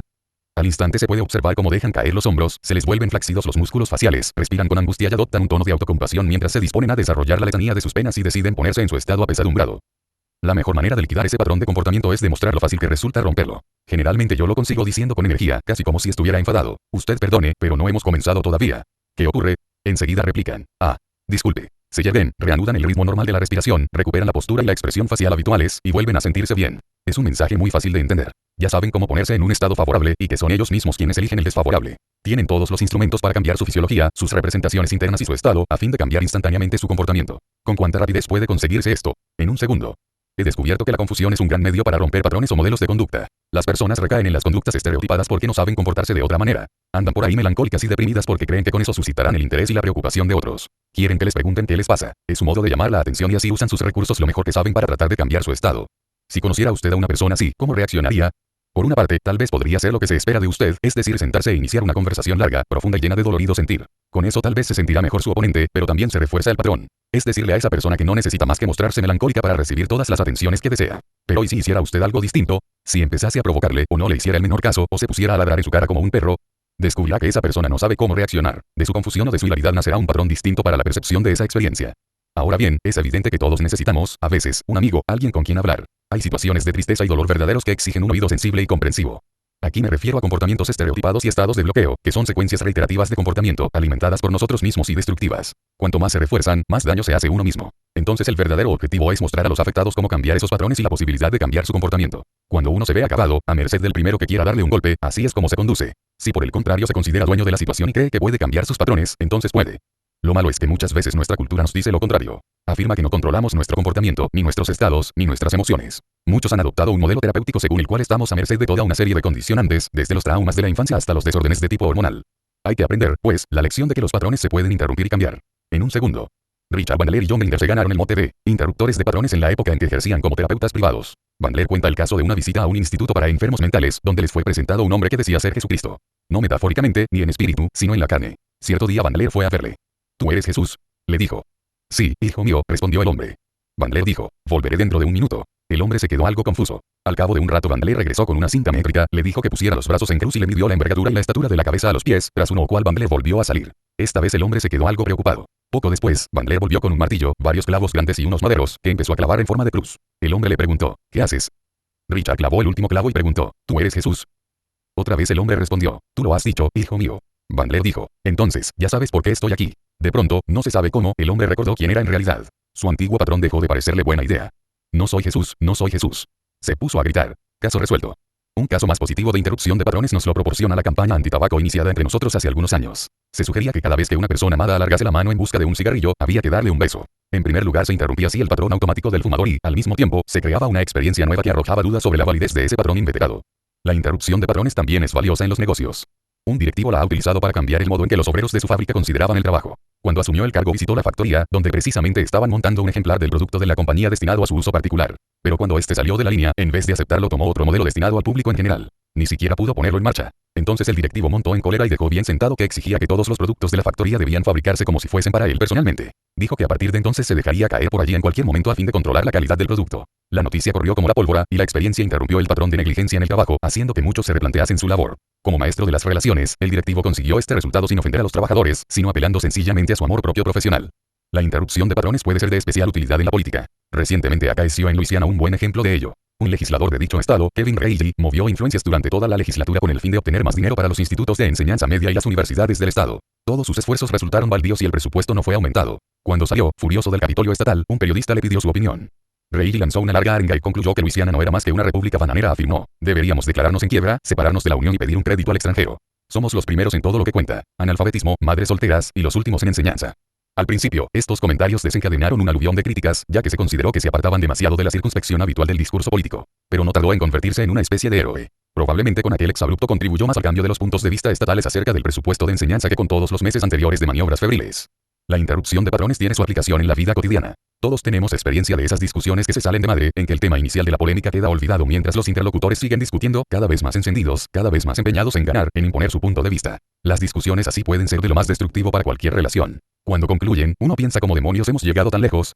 Pero mientras dura la discusión uno carece de perspectiva alguna. Trate de recordar alguna situación reciente en que se haya visto a usted, o haya visto a otros, en un estado de bloqueo. ¿Qué interrupciones habrían servido en ese caso? Tómese unos instantes para imaginar 5 interrupciones de patrones que recordará para un posible uso futuro e imagine en qué clase de situaciones podrían ser útiles. Responde con inteligencia incluso al tratamiento no inteligente. ¿Qué le parecería tener una interrupción de patrones preparada con antelación, a modo de sistema de alarma, para cortocircuitar las discusiones antes de que se desmanden? He descubierto que el humor es uno de los mejores interruptores de patrones. Es difícil reírse y estar enfadado al mismo tiempo. Mi esposa Becky y yo tenemos preparado uno que usamos muchas veces. Lo hemos sacado de la conocida serie de chistes del programa Saturday Night Live basados en la respuesta de texto que me pase eso. Es bastante divertido. Los actores se cuentan unos a otros las cosas horribles que se hacen a sí mismos, como frotarse los labios con papel de lija y luego echarse alcohol en ellos, o meterse por la nariz el aparato de rallar zanahorias y luego echarse una gota de jarabe mentolado para la tos, hasta que finalmente dicen, sí, ya sé lo que quiere decir, y aborrezco que me pase eso. De manera que Becky y yo hemos llegado al acuerdo de que, cuando a cualquiera de los dos le parezca que una discusión empieza a volverse destructiva, diga, detesto que me pase eso, ante cuya consigna el otro se ve obligado a dejar la discusión. Al recordar una cosa que nos hizo reír se rompe el estado negativo en que nos encontramos, y también nos recuerda que aborrecemos lo que estamos haciendo. En verdad, es tan absurdo emperrarse en una disputa ofensiva con un ser querido como frotarse los labios con papel de lija y remojárselos luego con alcohol. Todo lo que ensanche la esfera de la capacidad humana, demostrando que el hombre puede alcanzar algo que no creía realizable, tiene valor. Ben Jonson. En este capítulo hay dos ideas principales, y las dos contradicen lo que desde siempre nos han venido enseñando. La primera, que convence más la transigencia que la conquista. Vivimos en una sociedad partidaria de la competencia y que gusta de trazar una línea entre vencedores y perdedores, como si tal hubiera de ser el resultado de toda interacción. Hace unos años, un anuncio de cigarrillos transmitía este mensaje: prefiero luchar que cambiar, y presentaba a un individuo que exhibía con orgullo un ojo a la funerala, como prueba de fidelidad a lo suyo sin importar de qué se tratase. Sin embargo, todo cuanto sé acerca de la comunicación me dice que el modelo competitivo adolece de muchas limitaciones. He hablado ya de la magia de las relaciones, esencial para el poder personal. Cuando uno considera a otro como un competidor, como alguien a quien vencer, se sitúa de entrada en una postura de oposición. Lo que sé de las comunicaciones, sin embargo, me dice que hay que edificar sobre los puntos comunes, y no sobre los conflictivos, que es necesario ponerse a la altura y dirigir en vez de querer vencer la resistencia mediante la violencia. Desde luego, es más fácil decirlo que hacerlo. No obstante, podemos cambiar nuestros patrones de comunicación por medio de una actitud de vigilancia permanente y consciente. La segunda idea es que nuestros patrones de comportamiento no están grabados en nuestro cerebro con carácter indeleble. Cuando hacemos reiteradamente algo que nos limita, no es que suframos alguna dolencia mental abstrusa, sino, simplemente, que estamos repitiendo un patrón mental que no nos conviene. La solución consiste, sencillamente, en romper ese patrón, dejar de hacer lo que hacemos e intentar algo nuevo. No somos unos robots conectados permanentemente a traumas personales apenas recordados. Cuando hacemos algo que no nos gusta, basta con reconocerlo y cambiarlo. ¿No dice la Biblia que seremos cambiados en un instante, en un abrir y cerrar de ojos? Podemos ser lo que queramos ser. El fondo común de ambas ideas es la noción de flexibilidad. El que tiene dificultades para montar un rompecabezas no adelanta nada si se empeña en ensayar una y otra vez la misma solución. Para resolverlo hay que mostrarse flexible, cambiar, adaptarse, experimentar, ensayar otra cosa. Cuanto más flexible sea usted, más opciones creará, más puertas será capaz de abrir y más éxitos conocerá. En el próximo capítulo consideraremos otro instrumento crucial para la flexibilidad personal, que se llama redefinición del marco. El poder de la perspectiva. La vida no es estática. Los únicos que no cambian de propósito y de ideas son los inquilinos de los manicomios y los del cementerio. Everett Lexen. Consideremos el ruido que hace un paso. Si yo le preguntase, ¿qué significa un paso para usted? Seguramente me contestaría, para mí no significa nada. Vamos a reflexionar sobre eso. Cuando uno camina por una calle muy concurrida, los pasos son tantos que ni siquiera se oyen. En tal situación no tiene ningún significado eficaz. Pero ¿y si estuviera sentado a solas en casa, de noche, y oyera pasos en la planta baja, y un instante después oyera que esos pasos se acercaban? ¿Tendría entonces ese ruido algún significado? Sin duda. Esa misma señal, el ruido de los pasos, tendrá muchos significados diferentes, en función de lo que haya supuesto para usted en anteriores situaciones parecidas. Su experiencia pasada puede suministrar un contexto a esa señal, determinando así lo que le tranquiliza o le alarma. Por ejemplo, uno puede clasificar esa señal como que su cónyuge regresa tarde a casa. Las personas que hayan sido víctimas de algún atraco pensarán que ha entrado un intruso. De tal manera que el significado de cualquier experiencia de la vida depende del marco en que la situemos. Si uno cambia el marco, es decir, el contexto, el significado cambia al instante. Una de las herramientas más poderosas para el cambio personal consiste en aprender a situar el mejor marco posible para cada experiencia. A este proceso se le denomina redefinición del marco. Tome una hoja de papel y describa la figura que aparece al pie de estas líneas. ¿Qué ve usted? Puede uno ver varias cosas. Quizá vea lo que consideraría como un sombrero dibujado verticalmente, un monstruo, una flecha que apunta hacia abajo, etc. Describa lo que ve ahora. Ve también las letras FLI. Volar. Es posible que las haya visto de entrada, ya que ese motivo gráfico ha sido muy utilizado en pegatinas y otros artículos de promoción. En este caso, ha sido su marco de referencia previo lo que le ha permitido leer FLI inmediatamente. Y si no lo había visto, ¿por qué? ¿Lo ve ahora? Si no vio las letras, probablemente fue debido a que, dado su marco habitual de percepción, usted espera que las letras se escriban sobre papel blanco con tinta negra. Mientras utilice usted dicho marco para interpretar esa situación, no podrá ver las letras FLI, que en este caso están escritas en blanco. Para verlas hay que redefinir el marco de percepción. Lo mismo pasa en la vida. Muchas veces vivimos rodeados de oportunidades que nos permitirían hacer de nuestra existencia precisamente lo que quisiéramos. Hay recursos para convertir nuestros grandes problemas en nuestras mayores oportunidades. Pero solo si conseguimos abandonar los patrones de percepción trillados. Una vez más, y como hemos ido viendo en todo este libro, en el mundo no hay nada que tenga un significado inherente. Nuestro parecer sobre las cosas y sobre lo que hacemos en la vida depende de nuestra percepción de ello. La mala suerte es un punto de vista. La jaqueca de usted es la fortuna del vendedor de aspirinas. Los seres humanos son propensos a atribuir un significado concreto a las experiencias. Decimos que tal cosa ocurrió y que tal significa cual, cuando en realidad los posibles modos de interpretar cualquier experiencia son infinitos. Lo habitual es enmarcar las cosas según las hayamos percibido en el pasado. Cambiando estos patrones habituales de percepción, muchas veces conseguiríamos inducir mayor variedad de opciones en nuestra vida. Conviene recordar que las percepciones son creativas. Por ejemplo, si percibimos algo como una obligación, tal es el mensaje que enviamos a nuestro cerebro. Y entonces el cerebro produce estados que hacen de ello una realidad. Si cambiamos nuestro marco de referencia para contemplar la misma situación desde otro punto de vista, cambiaremos nuestra manera de reaccionar ante la vida. Es posible modificar nuestra representación o percepción acerca de cualquier cosa, y en el mismo instante cambian nuestros estados y comportamientos. Eso es lo que significa la redefinición del marco. Recuerde que no vemos el mundo tal como es, porque las cosas pueden interpretarse desde muchos puntos de vista. Nuestra manera de ser, nuestros marcos de referencia, nuestros mapas, definen el territorio. Considere, por ejemplo, la figura A. ¿Qué ve usted? Naturalmente, una especie de vieja bruja. Contemple ahora la figura B. Corro puede ver, es el dibujo de una vieja similar, que hunde la barbilla en una estola de piel. Fíjese bien y procure imaginar las cosas acerca de esa anciana. ¿Está triste o alegre? ¿En qué estará pensando? Pero hay otra cosa interesante en esa vieja. El dibujante asegura que la obra representa en realidad a una hija suya, joven y bonita. Si cambia usted su marco de referencia, quizá consiga ver a esa joven hermosa. He aquí una ayuda: la nariz de la anciana se convierte en la barbilla y el perfil de la mandíbula de la joven. El ojo izquierdo de la anciana es en realidad la oreja izquierda de la joven, los labios de la vieja corresponden a un collar que la joven luce en el cuello. Si todavía le resulta difícil, le ayudaré con otro dibujo que lo aclara perfectamente. Considere la figura C. Figura C. La pregunta obvia es: ¿por qué hemos visto a una vieja en la figura B, no a una mujer joven bonita? Respuesta: porque estábamos condicionados previamente para ver la anciana. En mis cursos muchas veces enseño a una mitad de los asistentes la figura A y a la otra mitad la figura C. A continuación les enseño la figura intermedia, la B. Se inicia entonces una interacción entre los dos grupos, a menudo con discusiones acerca de quién tiene razón. Los que vieron a primero encuentran difícil ver la joven. A quienes vieron C primero les ocurre lo contrario.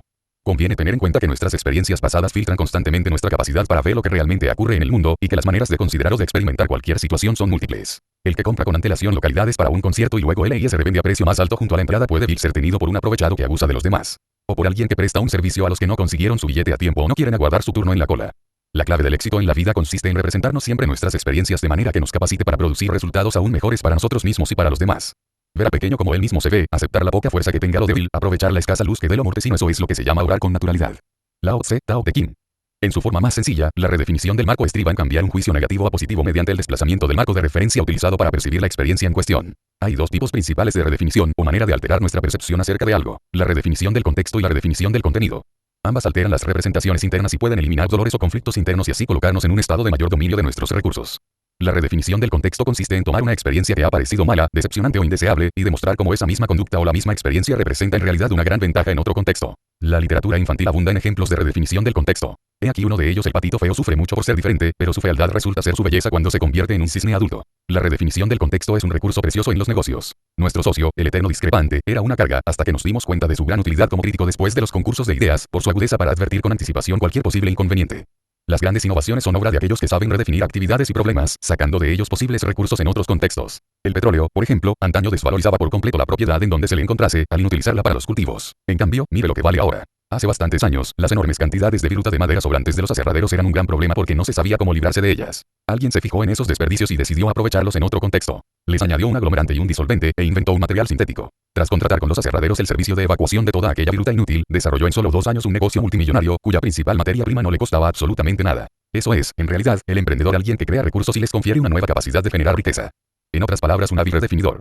La redefinición del contenido estriba en tomar exactamente la misma situación, pero cambiando lo que significa. Supongamos, por ejemplo, que tiene usted un hijo muy hablador. No se calla jamás. Tras una redefinición del contenido, podría decirse que debe ser un joven muy inteligente cuando tiene tantas cosas que decir. O tomemos el caso de aquel famoso general que durante un duro ataque del enemigo redefinió la situación de sus tropas diciendo: no es que estemos batiéndonos en retirada, sino que avanzamos en otra dirección. Cuando muere un ser querido, en nuestra cultura sus allegados se entristecen. ¿Por qué? Por muchas razones, entre las cuales figura el sentimiento de una pérdida, principalmente. Sin embargo, en otras sociedades lo celebran. ¿Por qué? Pues porque redefinen la muerte e interpretan que el difunto va a quedarse para siempre con ellos, y que en el universo nada se destruye sino que solo se transforma. Otros consideran la muerte como el tránsito a un nivel existencial más elevado, y por eso se alegran. Otra manera de redefinir el marco consiste en modificar nuestro modo de ver, oír o representarse una situación. Cuando nos ha contrariado lo que alguien nos ha dicho, 10 ensaladas. Debemos imaginarnos a nosotros mismos sonriendo mientras escuchamos las mismas palabras, dichas por la misma persona pero con la voz de nuestro cantante favorito. O podemos imaginar mentalmente la misma experiencia, pintando al que habló rodeado de nuestro color preferido. O incluso modificar directamente lo que se ha dicho. Al revivir la experiencia en nuestra mente podemos imaginar que nuestro adversario nos ha pedido disculpas. O suponer que nos habla desde una perspectiva de tremenda inferioridad. Como hemos redefinido el estímulo, cambiamos el sentido del mensaje enviado al cerebro y, por tanto, los estados y comportamientos asociados con el mismo. Este libro está lleno de redefiniciones. El capítulo titulado Las 7 mentiras del éxito no habla de otra cosa. Hace algún tiempo, el Baltimore Sun publicó un artículo conmovedor y lleno de fuerza, reimpreso por el Reader's Digest bajo el título de Un muchacho de visión singular. Tratábase de un chico llamado Calvin Stanley. Por lo visto, Calvin monta en bicicleta, juega al béisbol, asiste a la escuela y hace lo mismo que cualquier otro muchacho a su edad de 11 años. Excepto ver. ¿Cómo es posible que ese chico haga todas esas cosas, cuando tantos otros en una situación así abandonarían toda esperanza y vivirían amargados? Mientras iba leyendo el artículo, comprendí que la madre de Calvin es una maestra de la redefinición. Todas las experiencias que ha vivido Calvin, experiencias que otros calificarían de limitaciones, ella las ha convertido en ventajas para la mente de su hijo. Y como eso es lo que él se representa a sí mismo, pues eso es lo que Calvin vive. He aquí algunos ejemplos de la comunicación entre ambos. La madre de Calvin recuerda el día en que su hijo le preguntó por qué era ciego. Le respondí que había nacido así, y que nadie tenía la culpa. Él preguntó por qué he tenido que ser yo, y yo le dije no lo sé, Calvin. Tal vez haya un proyecto especial para ti. Luego le invitó a sentarse y continuó. Tú ves, Calvin, solo que usas las manos para ver en vez de los ojos. Y recuerda que no hay nada que no seas capaz de hacer. Otro día Calvin mostró su tristeza por no poder ver la cara de su madre. Pero la señora Stanley supo que debía contestarle a su hijo. Continuaba el artículo. Le dije, Calvin, tú puedes ver mi cara. Puedes verla con tus manos y al escuchar mi voz, y me conoces mejor que muchas personas capaces de ver con los ojos. El artículo seguía diciendo que Calvin se mueve con energía y seguridad en el mundo de los que ven, con la confianza inconmovible de los niños que se saben respaldados por su madre. Calvin desea llegar a ser programador de ordenadores y diseñar algún día programas para los invidentes. El mundo está lleno de seres como Calvin. Lo que se necesita son más personas que sepan redefinir con tanta eficacia, como la señora Stanley. Recientemente he tenido la suerte de conocer a otro maestro de la redefinición, el comandante Jerry Coffey. Es un hombre increíble, que utilizó la redefinición para conservar el equilibrio mental durante los 7 años que pasó en un campo de prisioneros de guerra del Vietnam. Al oír esto, nuestra primera reacción quizás sea una mueca. Sin embargo, en el mundo no hay nada bueno ni malo, excepto por la manera en que nos lo representemos. Jerry decidió representárselo como una gran oportunidad, como el desafío de mantenerse firme y la ocasión de aprender acerca de sí mismo mucho más que en cualquier otra circunstancia pasada. Y una oportunidad de acercarse más a Dios. Se dijo que algún día podría enorgullecerse de su conducta. Desde este marco de referencia, consideró todo cuanto le ocurría como parte de una experiencia de desarrollo personal, y salió de esa vivencia transformado total y positivamente. Ahora dice que no la cambiaría ni por $1.000.000. Piense en algún error importante que haya cometido usted durante el año pasado. Al pensarlo quizás experimente una melancolía pasajera. Pero es probable que ese error haya sido parte de una experiencia en la que abundaron más los éxitos que los fracasos. Si lo considera así, se dará cuenta de que probablemente aprendió más de aquel error que del resto de lo hecho durante el mismo mes, pongamos por caso. De manera que uno puede fijarse en lo que hizo mal o redefinir la experiencia bajo un punto de vista más amplio, que incluya lo que se ha aprendido. Cada experiencia tiene múltiples sentidos. El que cuenta es el que usted quiera destacar, como también el contenido es aquel que prefiera observar. Una de las claves del éxito consiste en hallar para cada experiencia el marco más útil, a fin de convertirla en algo que le favorezca en vez de perjudicarle. ¿Existe alguna experiencia que no pueda uno modificar? ¿Algún comportamiento que forme parte inmutable de nuestro ser? ¿Somos lo mismo que nuestra conducta, o somos los dueños de ella? Lo que más he subrayado en todos los capítulos de este libro es que usted manda. Usted dirige su cerebro. Usted produce los resultados de su vida. La redefinición del marco es uno de los medios más poderosos que existen para cambiar sus opiniones acerca de una experiencia. Eso de poner marcos a las experiencias viene haciéndolo usted desde siempre. A veces incluso cambia el marco según cambian los acontecimientos. Tómese un momento para redefinir estas situaciones. 1. Mi jefe me abronca todos los días. 2. Este año me toca pagar mucho más que el anterior por el impuesto sobre la renta. 3. Este año no nos ha quedado dinero para poder comprar regalos de Navidad. 4. Todas las veces que empieza a salirme bien algo importante, soy yo mismo quien lo estropea. He aquí algunas sugerencias de redefinición. 1. Apuesto que se molesta en decirle lo que piensa de usted, será que le aprecia. De lo contrario, se habría limitado a despedirle. 2. Estupendo, porque significa que habrá ganado usted mucho más dinero este año que el año pasado. 3. Es una oportunidad magnífica para aguzar el ingenio y regalar cosas que serán recordadas siempre, en vez de comprar un artículo de serie cualquiera. Esta vez sus regalos serán algo personal. 4. Es buena cosa que haya usted observado ese patrón de su conducta anterior. Ahora podrá averiguar a qué era debido, y cambiarlo de una vez para siempre. La redefinición del marco de referencia es esencial para aprender a comunicarnos con nosotros mismos y con los demás. A un nivel personal, se trata del significado que queramos conferir a los acontecimientos. A un nivel general, es una de las herramientas de comunicación más efectivas que existen. Pensemos en la venta, o en cualquier otra forma de persuasión. El que establece el marco, el que define el campo de juego, es el que ejerce mayor influencia. La mayoría de los grandes triunfos que usted recuerde en cualquier terreno, desde la publicidad hasta la política, son resultado de una redefinición. Había sido cuestión de cambiar las percepciones de la gente, de manera que sus nuevas representaciones acerca de algo sitúen a las personas en estados que las hagan pensar o actuar de una manera diferente. Un amigo mío vendió su cadena de restaurantes dietéticos a la General Mills por una cantidad equivalente a 167 veces sus beneficios, operación casi inaudita en la industria. ¿Cómo lo consiguió? Pues haciendo que la General Mills valorase su empresa, no por lo que valía, sino por lo que podía llegar a valer 5 años después, si en vez de venderla optase por continuar su expansión. Él no tenía ninguna prisa en vender, pero la General Mills necesitaba comprar enseguida para cubrir sus objetivos, motivo por el cual aceptó ese planteamiento. La persuasión no es más que un cambio de percepción inducido. En muchos casos, la redefinición no la hacemos nosotros, sino que la hacen para nosotros. Alguien cambia el marco para nosotros, y reaccionamos ante ello. ¿Qué es la publicidad, al fin y al cabo, sino un sector económico enorme cuya única finalidad consiste en enmarcar una y otra vez las percepciones de las masas? ¿De veras cree usted que una cerveza determinada expresa una masculinidad extraordinaria, o que tal marca de cigarrillos le confiere un atractivo sexual fuera de lo común? Si le diera a usted un cigarrillo Virginia Slims a un indígena, seguramente no exclamaría: ¡hola! ¡Qué macho me siento! En cambio, a nosotros, los persuasores nos pusieron el marco, y reaccionamos. Y si ellos creyeran que todavía no reaccionamos lo suficiente, definirían otro marco nuevo, a ver si funcionaba mejor. Una de las redefiniciones más logradas de la publicidad ha sido la de Pepsi Cola. Desde tiempo casi inmemorial, la Coca-Cola ha venido siendo el refresco de cola predominante. Su historia, su tradición y su posición de mercado eran indiscutibles. Pepsi no podía hacer nada que batiera a Coke en su propio terreno. Cuando uno se enfrenta a un clásico, no sirve decir: somos más clásicos que ellos. El público no se lo creería.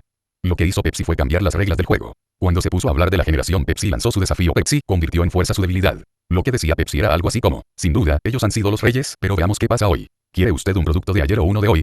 Estos anuncios redefinían la fuerza tradicional de Coke como una debilidad, como una indicación de que era un producto del pasado, pero no del futuro. Y redefinieron el papel tradicional de segundo violín de Pepsi como una ventaja de esta compañía. ¿Qué ocurrió?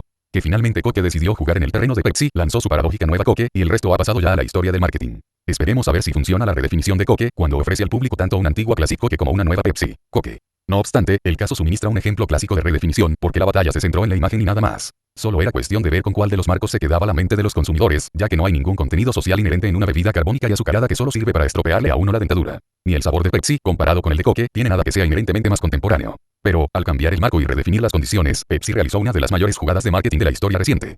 La redefinición del marco fue uno de los principales puntos de litigio de la demanda del general William C. Westmoreland contra la CBS, por valor de $120 millones. Cuando acudió a los tribunales, Westmoreland contaba, al parecer, con un considerable papel pasado, pero no del futuro. Y redefinieron el papel tradicional de segundo violín de Pepsi como una ventaja de esta compañía. Por último, Westmoreland retiró su demanda a cambio de una simple rectificación, y la CBS quedó en eterna deuda de agradecimiento con las habilidades redefinidoras de Scanlon. Pensemos en la política. A medida que los especialistas en marketing y los asesores de imagen han ido jugando un papel cada vez más destacado en ese proceso, la batalla por establecer el marco se ha convertido en la parte dominante de la vida política norteamericana. A veces parece incluso la parte única. Después de los debates entre Reagan y Mondale, los periodistas se vieron asaltados por agentes de ambos partidos empeñados en imponer el matiz más favorable, el mejor marco posible, a cada una de las palabras que se habían pronunciado. Motivo que importaba menos el contenido que el marco en donde situarlo. Reagan fue el responsable de una de las redefiniciones más hábiles del segundo debate presidencial. Durante el primero, la cuestión de su edad había saltado al tapete por primera vez en toda la campaña. Naturalmente, eso también fue un replanteamiento del marco. La opinión pública ya estaba enterada de la edad del candidato, ¿o no?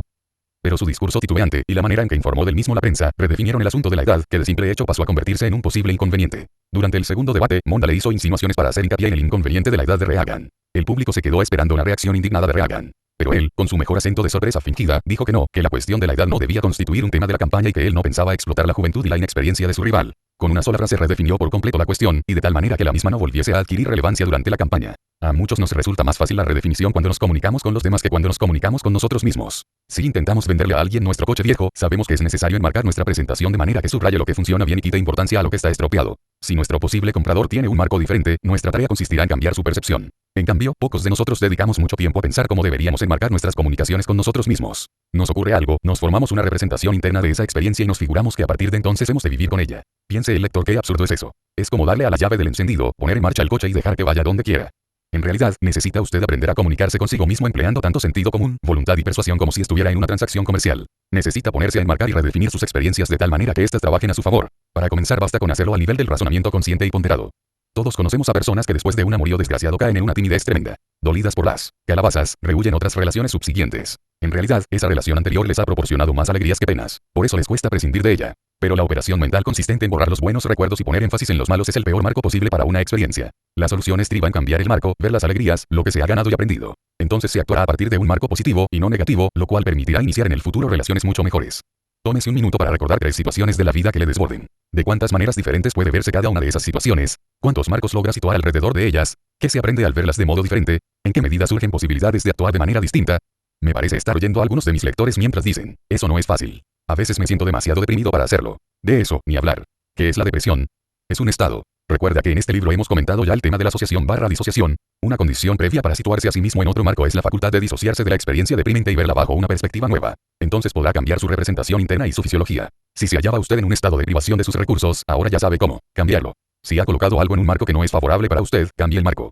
Una manera de redefinir consiste en cambiar el significado de una experiencia o de una conducta. Imaginemos una situación en la que alguien haga una cosa que a usted no le gusta y a cuya conducta usted atribuye algún significado especial.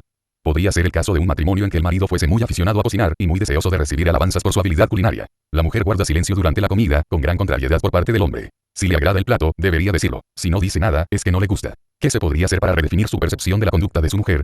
Recordemos que lo importante en esta situación eran las alabanzas. La redefinición del sentido implica modificar la percepción negativa a otra que confirme lo que el sujeto considera importante y hacerlo de una manera que él no haya considerado nunca antes. Al gastrónomo le sugeriríamos que quizás su cónyuge gusta de sus platos y lo demuestra poniéndose a comer sin perder el tiempo en hablar. La acción vale más que las palabras, ¿no es cierto? Otra posibilidad sería la de redefinir el sentido del comportamiento mismo. Podríamos preguntarle, ¿usted mismo no ha estado nunca silencioso durante una buena comida? ¿Qué sensaciones experimentaba en ese momento? El comportamiento de la mujer solo era preocupante dentro del marco puesto por él. En casos así basta con un poco de flexibilidad para cambiar el marco. Un segundo tipo de redefinición es el que actúa sobre un comportamiento propio que a uno mismo no le gusta. Por lo general, uno se lo censura porque no le agrada lo que dice de uno mismo como persona o no le satisface lo que consigue con él. La manera de reenmarcarlo es imaginar otra situación o contexto en el que dicho comportamiento pudiera servir para lograr algo que desea.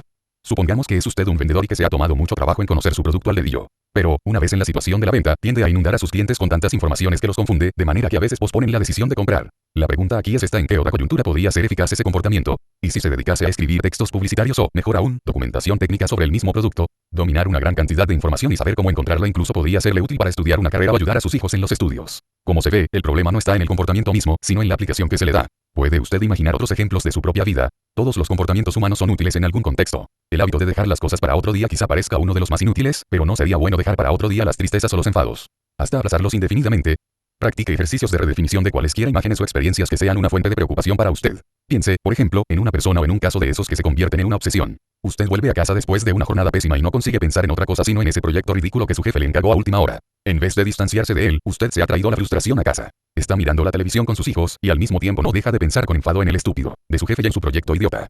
En vez de permitir que su cerebro le amargue el fin de semana, puede aprender a redefinir la experiencia de manera que le haga sentirse mejor. Comience por disociarse de él. Tome la imagen de su jefe y póngala en su mano. Píntele unas gafas de payaso, una narizota y un bigote. Póngale una voz chillona, de monigote de película de dibujos. Imagínele amistoso y amable, diciendo que necesita la ayuda de usted en ese proyecto. ¿No querría ayudarle, por favor? Después de ver la cuestión así, quizá podría imaginar que está ocupado, que a lo mejor no se acordó de pedirle lo que necesitaba hasta el último minuto. Tal vez recuerde alguna ocasión en que usted hizo lo mismo con otra persona. Pregúntese si esa situación tiene tanta importancia como para permitir que le estropee el fin de semana, y si hay motivo para continuar preocupado por una cuestión del trabajo estando en casa. No digo que el problema no sea real. Quizá necesita usted un empleo nuevo o comunicarse mejor en el que actualmente ocupa. Pero si ese es el caso, hay que afrontar el problema, en vez de obsesionarse con algún fantasma mental que va provocando reacciones y hace que trate desagradablemente a quienes le rodean. Haga un par de veces lo que le aconsejo, y la próxima vez que hable con su jefe quizá le vea con gafas de payaso y con una narizota, y tal vez se tome de otra manera lo que le dice. Con ello se habría introducido una nueva realimentación, feedback y un nuevo camino para la interacción entre ambos, distinta de la anterior dinámica de estímulo-respuesta que usted había establecido entre ambos. He utilizado estos pequeños replanteamientos para lo que muchos considerarían grandes problemas. A menudo, si la situación es complicada, será preciso efectuar una serie de redefiniciones menores para alcanzar gradualmente, aunque de una manera más completa, el estado deseado. En su sentido más amplio, la redefinición del marco puede utilizarse para eliminar las sensaciones negativas de casi cualquier origen. Una de las técnicas más eficaces es la que consiste en imaginarse uno mismo en el cine y ver la experiencia que le preocupa como una película en la pantalla. Entonces puede uno acelerar la imagen, como para una escena cómica, y ponerle música de circo o de organillo. Luego quizá le daría marcha atrás, para ver cómo la imagen se vuelve cada vez más absurda. Ensaye esa técnica con algún asunto de los que le preocupan. Verá que pronto él mismo pierde su negatividad.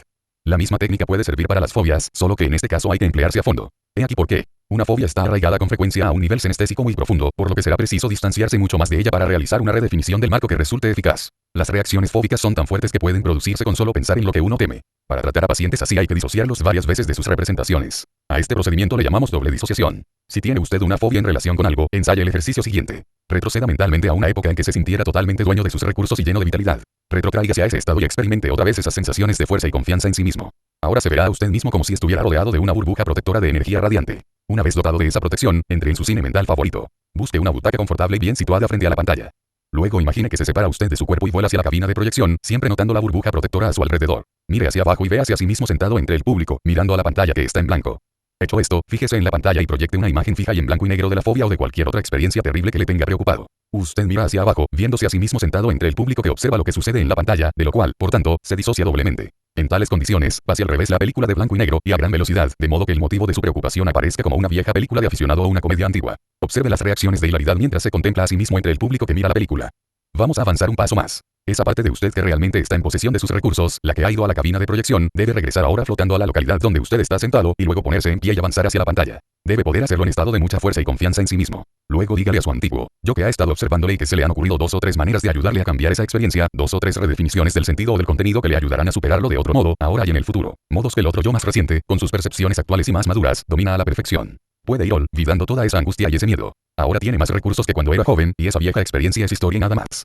Ayude a su yo reciente a enfrentarse con lo que antes no podía superar, y luego regrese a la butaca y vea cómo ha cambiado la película. Pase la misma escena en su imaginación, pero esta vez viendo cómo su nuevo yo se desenvuelve con total seguridad en la misma situación. Hecho esto, debe acercarse otra vez a la pantalla y felicitar a su nuevo yo con un abrazo, por haber roto la fobia, o el trauma o el temor. Introduzca entonces ese nuevo yo dentro de sí, sabiendo que posee más recursos que nunca, y que es una parte importante de su vida. Haga esto para todas las diversas fobias que quizá padezca, y luego haga lo mismo para ayudar a otra persona.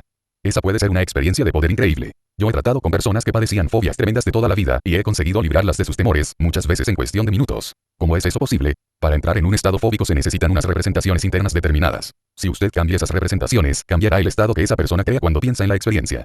Para ciertas personas, muchos de estos ejercicios suponen un grado de disciplina mental y fuerza de imaginación que jamás habían ejercitado antes. Por ello, algunas de las estrategias mentales que describo parecerán dificultosas a algunos de mis lectores. Sepan, sin embargo, que sus cerebros pueden actuar así y que mediante la práctica correcta de dichas estrategias se adquieren al mismo tiempo nuevas facultades.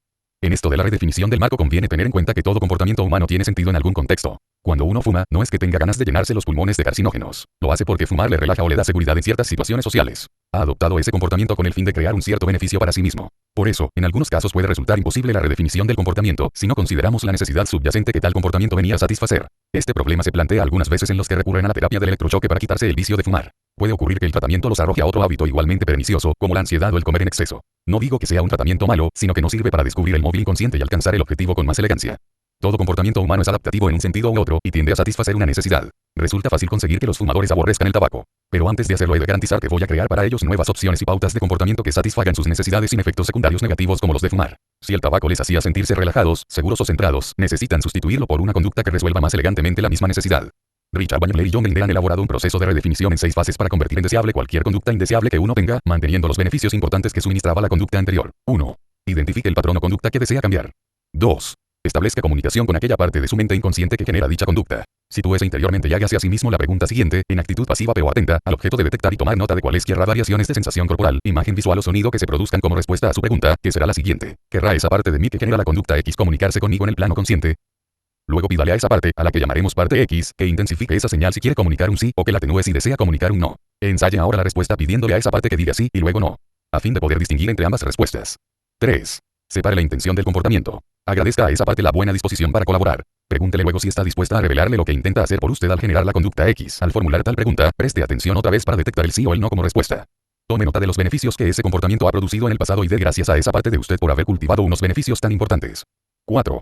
Crear comportamientos alternativos que satisfagan la intención. Interiorícese otra vez para ponerse en contacto con su parte más creativa y pídale que genere 3 comportamientos alternativos que sirvan también como el comportamiento X, o incluso mejor, para satisfacer la intención de la otra parte con la que se comunicó anteriormente. Haga que su parte creativa transmita una señal afirmativa cuando haya creado las 3 conductas nuevas. A continuación, pregúntele a su parte creativa si está dispuesta a revelarle en qué consisten esas 3 nuevas conductas. 5. Haga que la parte X acepte las nuevas opciones y la responsabilidad de generarlas cuando sean necesarias. Hecho esto, pregúntele a la parte X si esos 3 comportamientos nuevos son por lo menos tan eficaces como la conducta X. Pregúntele ahora a la parte X si está dispuesta a asumir la responsabilidad de generar las nuevas conductas en las situaciones adecuadas en que la intención exige satisfacciones. 6. Practique una verificación ecológica. Sitúese en su interior y pregunte si hay alguna parte que tenga algo que oponer a la negociación que acaba de tener lugar, o si todas las partes están de acuerdo en ayudarle. Pase luego al futuro e imagine una situación de las que habrían desencadenado el antiguo comportamiento y ensaye el uso de una de las opciones nuevas para ver si continúan obteniéndose los beneficios que usted desea. Póngase en otra situación futura de las que habrían disparado el comportamiento indeseable y someta a prueba otra de las nuevas opciones.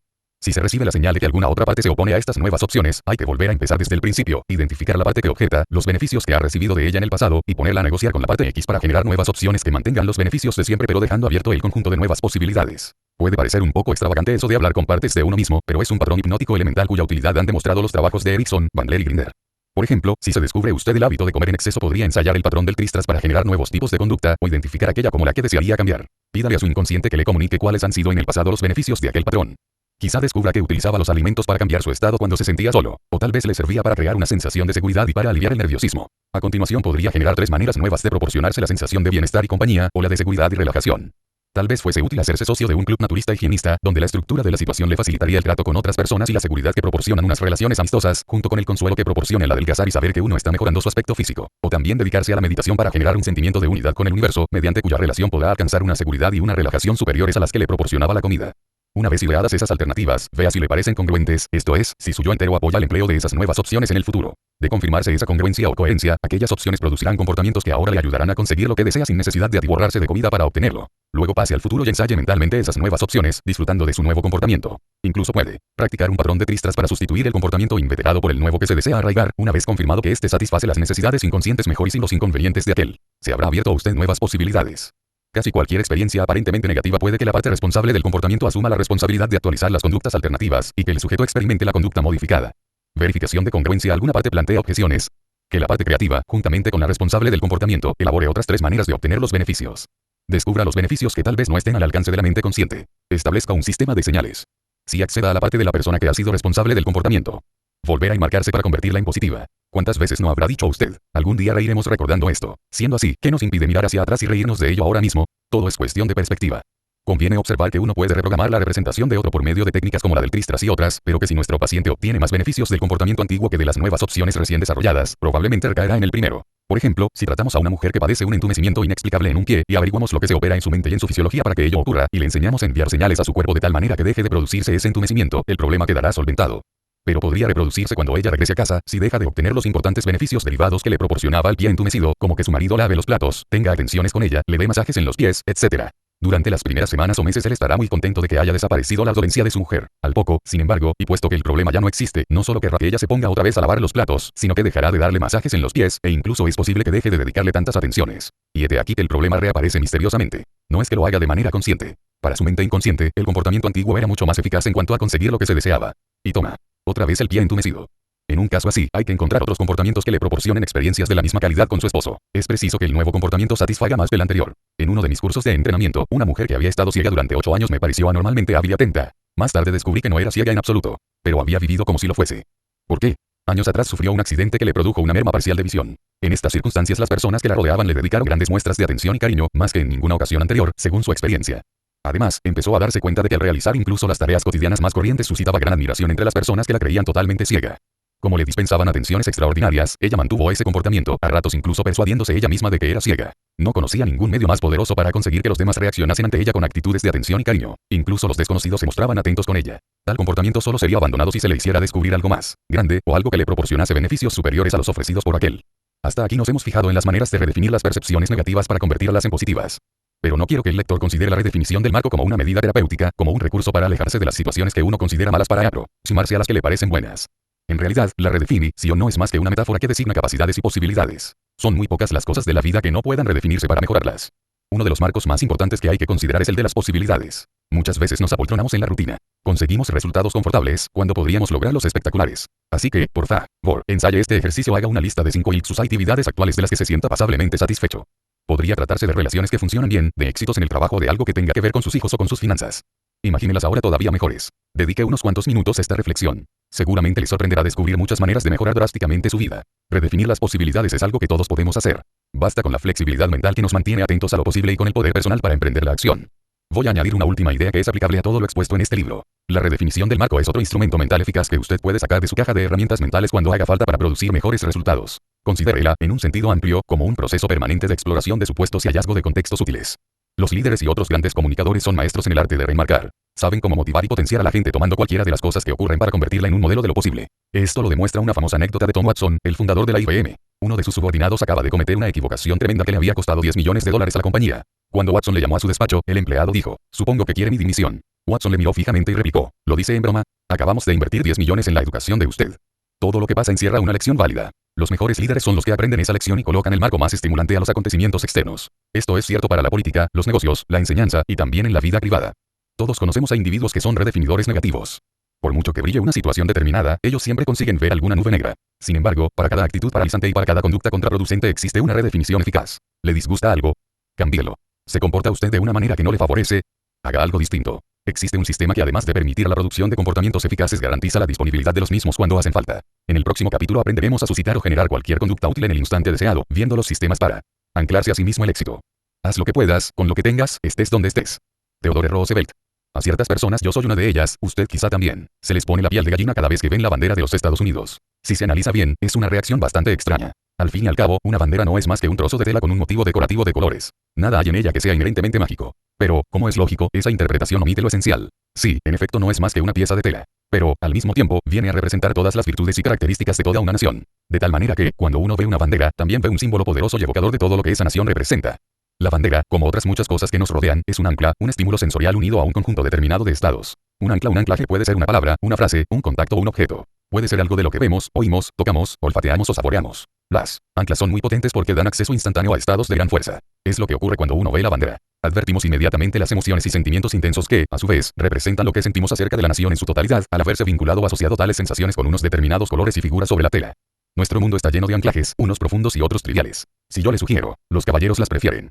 Fácilmente me dirá, rubias, si yo empiezo nombrándole una determinada marca de cigarrillos, es muy posible que usted conteste automáticamente, el sabor de la aventura. Y esto aunque le gusten las morenas y aunque opine que todos los cigarrillos tienen un sabor infecto. La publicidad es tan eficaz que ha anclado una reacción dentro de usted, aunque no crea en ella. Este tipo de reacción ocurre constantemente. Uno ve a unas personas y al instante se pone en un estado, bueno o malo, según los sentimientos que haya asociado con ellas. Se oye una canción y se experimenta un cambio de estado instantáneo. Todo esto es consecuencia de poderosos anclajes. Esta parte del libro concluye con el tema de los anclajes por muy buenas razones. El anclaje es un modo de asegurar la permanencia de una experiencia determinada. Podemos cambiar nuestras representaciones internas o nuestra fisiología en un momento para generar nuevos resultados, y esos cambios requieren un pensamiento consciente. Ahora bien, por medio del anclaje se crea un mecanismo de funcionamiento seguro, que se dispara automáticamente para crear el estado que uno desee en cualquier situación, sin necesidad de pensarlo. Cuando algo está anclado con eficacia suficiente, lo tiene a mano siempre que lo necesite. Hasta aquí ha aprendido usted una serie de valiosas lecciones y técnicas. Pues bien, el anclaje es la más eficaz que conozco para canalizar constructivamente nuestras poderosas reacciones inconscientes, de manera que estén siempre a nuestra disposición. Relea la cita que encabeza este capítulo. Todos procuramos hacerlo lo mejor posible con lo que tengamos a nuestra disposición. Todos hemos de procurar sacar el máximo partido de nuestra capacidad. El anclaje es un medio para garantizar el acceso constante a nuestros mejores recursos. Es la seguridad de tener siempre lo que necesitamos. Todos utilizamos anclajes constantemente. En realidad, es imposible dejar de hacerlo. Todo anclaje es una asociación que se crea entre los pensamientos, las ideas, las sensaciones o los estados y un estímulo determinado. Recuerda lo que aprendió en la escuela sobre los perros de Pavlov. El doctor Iván Pavlov dejaba olfatear la carne a unos perros hambrientos, que empezaban a segregar saliva en abundancia al percibir ese poderoso estímulo. Cuando se hallaban en dicho estado de salivación intensa, el doctor hacía sonar un timbre. Pronto dejó de ser necesaria la carne, a los perros les bastaba con oír el timbre y se iniciaba la secreción salivar, lo mismo que si se les hubiese presentado la comida. Había creado un vínculo neurológico entre el sonido del timbre, las sensaciones de hambre y el reflejo de salivación. Nosotros también vivimos en un mundo lleno de situaciones de estímulo/respuesta, de modo que buena parte del comportamiento humano consiste en respuestas programadas inconscientemente. Por ejemplo, bajo condiciones de tensión muchas personas alargan el brazo hacia el cigarrillo, el alcohol o, a veces, la droga.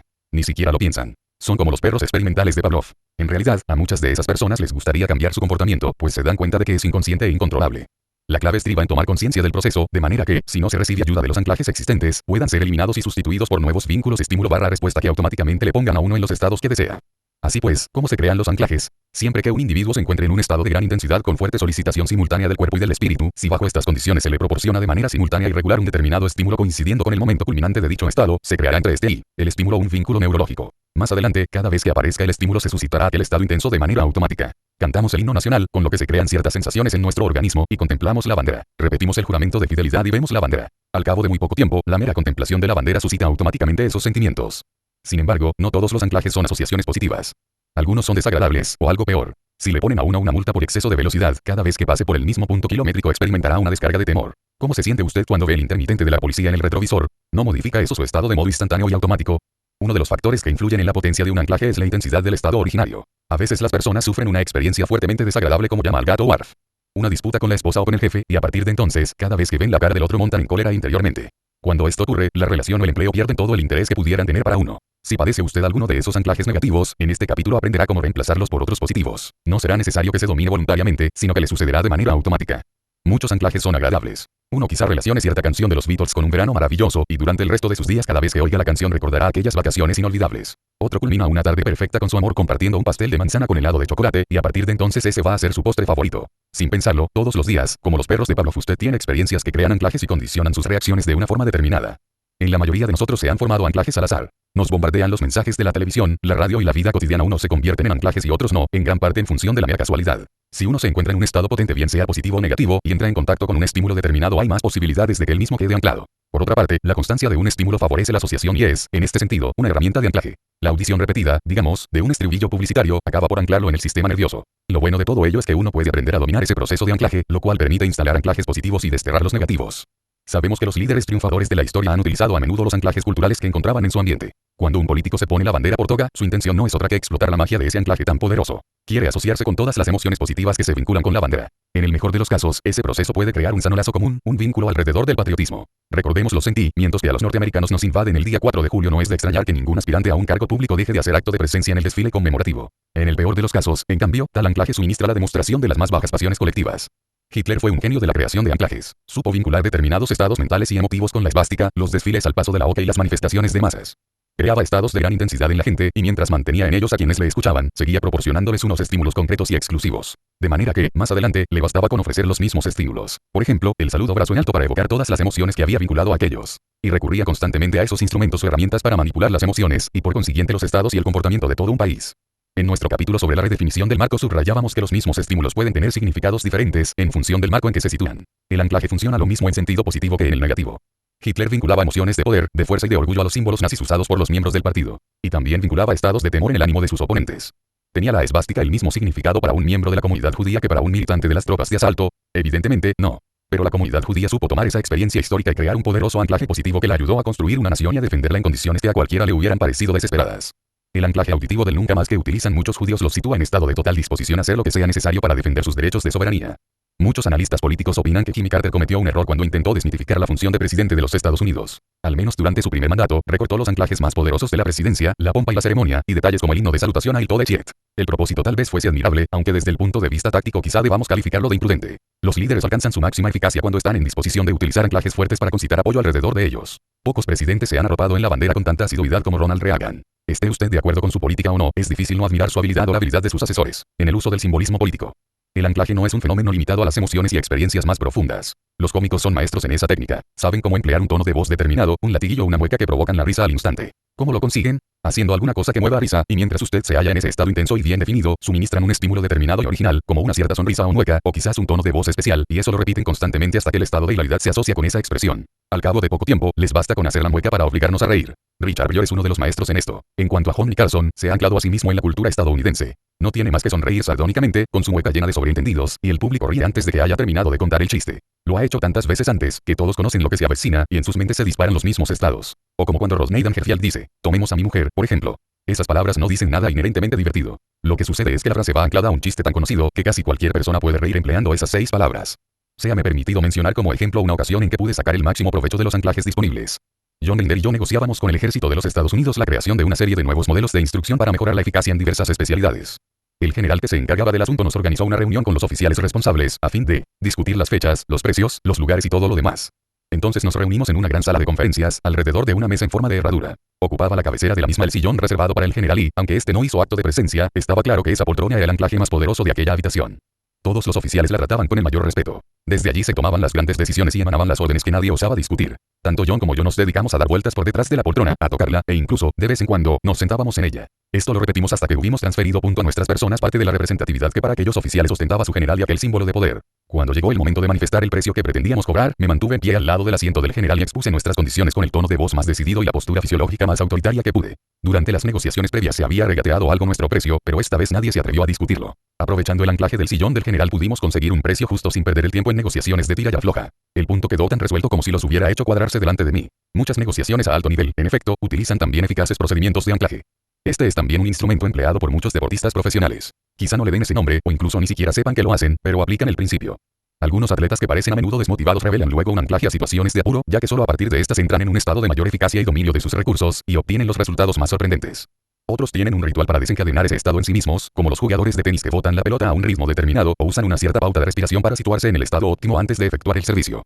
Los métodos de anclaje y redefinición del marco fueron utilizados por mí durante mi trabajo con Michael O'Brien, medalla de oro de los 1500 metros libres en las Olimpiadas de 1984. Conseguí reenmarcar sus creencias limitadoras y anclé sus estados óptimos al pistoletazo del juez de salida, haciendo que recordara el estímulo de la música, utilizado por él mismo en una competición anterior contra su rival más peligroso y a la línea oscura del fondo de la piscina, en la que se fijaría durante la carrera. Los resultados que obtuvo bajo aquel estado óptimo fueron los que él siempre había deseado.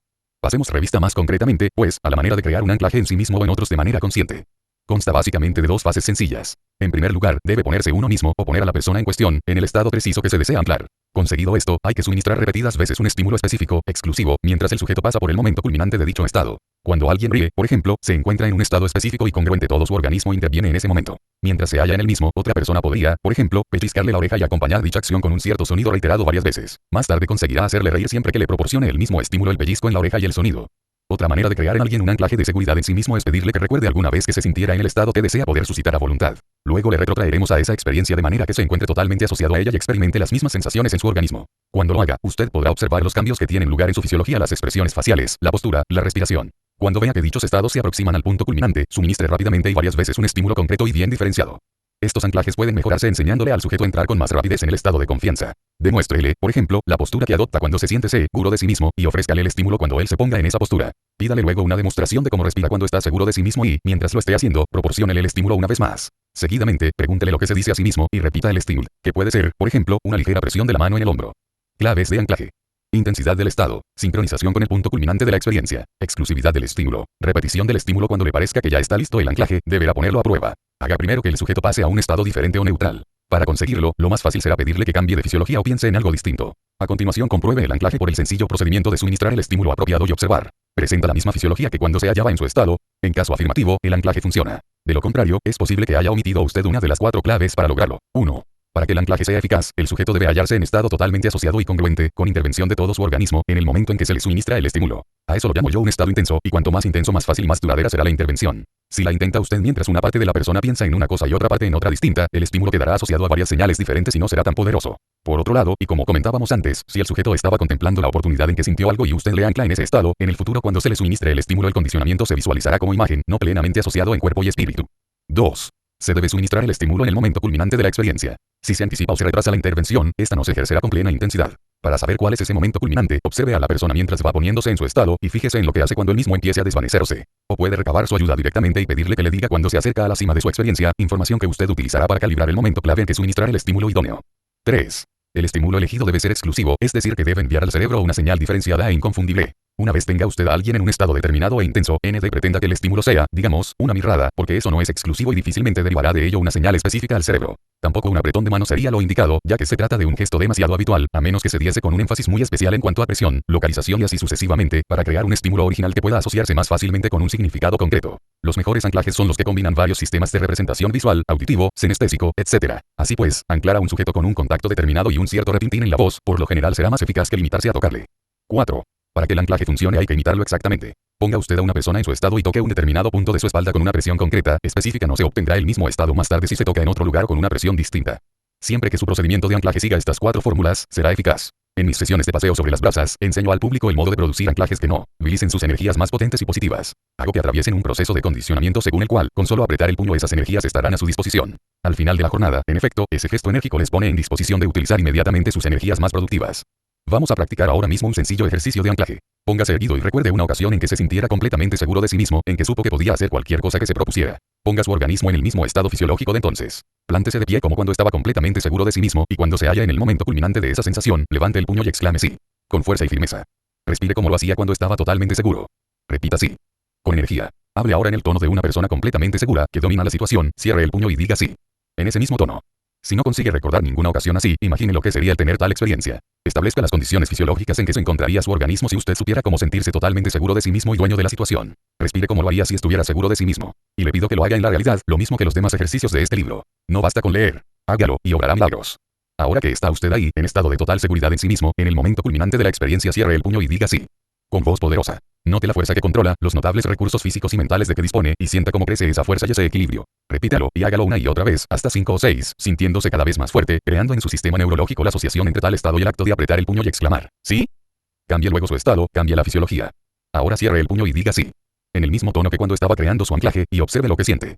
Haga esto varias veces durante los próximos días. Póngase usted mismo en el estado de mayor confianza y euforia que conozca, y en el momento culminante de dichos estados cierre el puño con un gesto reservado exclusivamente a esta finalidad. No tardará mucho en comprobar que al cerrar el puño crea usted ese estado a voluntad, al instante. Tal vez eso no ocurra si solo ha practicado un par de veces, pero no tardará en lograrlo si ejercita con asiduidad. Sin embargo, también es posible anclarse con solo 1 o 2 repeticiones, si el estado alcanzado fue lo bastante intenso y el estímulo suficientemente sugestivo. Una vez se haya anclado usted de esa manera, haga uso de ese recurso en la primera situación que le parezca difícil. Cierre el puño y dominará la situación. Esa potencia del anclaje es debida a la movilización instantánea que suscita el mismo en nuestro sistema neurológico. La ideación positiva de tipo tradicional exige detenerse a reflexionar, lo cual, incluso cuando se trata de adentrarse en un estado fisiológico de poder, lleva algún tiempo y cierto esfuerzo consciente. En cómo anclarse uno mismo. 1. Ponga en limpio mentalmente el resultado concreto cuyo anclaje desea realizar, y el estado específico al que atribuya la máxima eficacia para la consecución de dicho estado en sí mismo o en otra persona. 2. Calibre la experiencia base inicial. 3. Haga que el sujeto defina y conforme el estado deseado, induciéndolo mediante sus patrones de comunicación verbales y no verbales. 4. Haga uso de su agudeza sensorial para determinar el instante en que la persona se encuentra en el momento culminante de su estado, y aproveche ese instante preciso para suministrarle el estímulo anclaje. 5. Someta a prueba el anclaje, modificando la fisiología para romper el estado.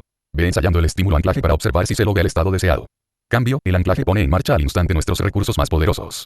Tome nota, porque es importante, de que la máxima potencia en los anclajes se obtiene por apilamiento o amontonamiento, es decir, acumulando numerosas experiencias iguales o muy similares. Yo, por ejemplo, entro en mis mejores estados asumiendo una fisiología y una postura algo parecidas a las de un maestro de karate. En tal estado he paseado cientos de veces sobre las brasas, me he lanzado con paracaídas y he superado desafíos notables de muy diverso tipo. En cada una de estas situaciones, cuando me sentía en mi mejor momento y culminando la experiencia, hacía un gesto con el puño apretado. Así que ahora, al repetir ese gesto, todas aquellas sensaciones de poder y aquellos estados fisiológicos acuden simultáneamente a mi sistema nervioso. La sensación es más fuerte que la que ninguna droga podrá producir jamás. Obtengo la experiencia de lanzarme en paracaídas, hacer submarinismo de noche en Hawái, dormir a la sombra de la Gran Pirámide, nadar junto a los delfines, cruzar la hoguera, romper limitaciones y ganar una competición deportiva, todo al mismo tiempo. De tal manera que cuanto más a menudo me pongo en dicho estado y le anclo nuevas y poderosas experiencias positivas, más fuerza y más éxito arrastra el mismo. Es otro ejemplo del conocido ciclo: el éxito llama al éxito. El poder y el dominio de los recursos llaman a mayor poder y mayor dominio de los recursos.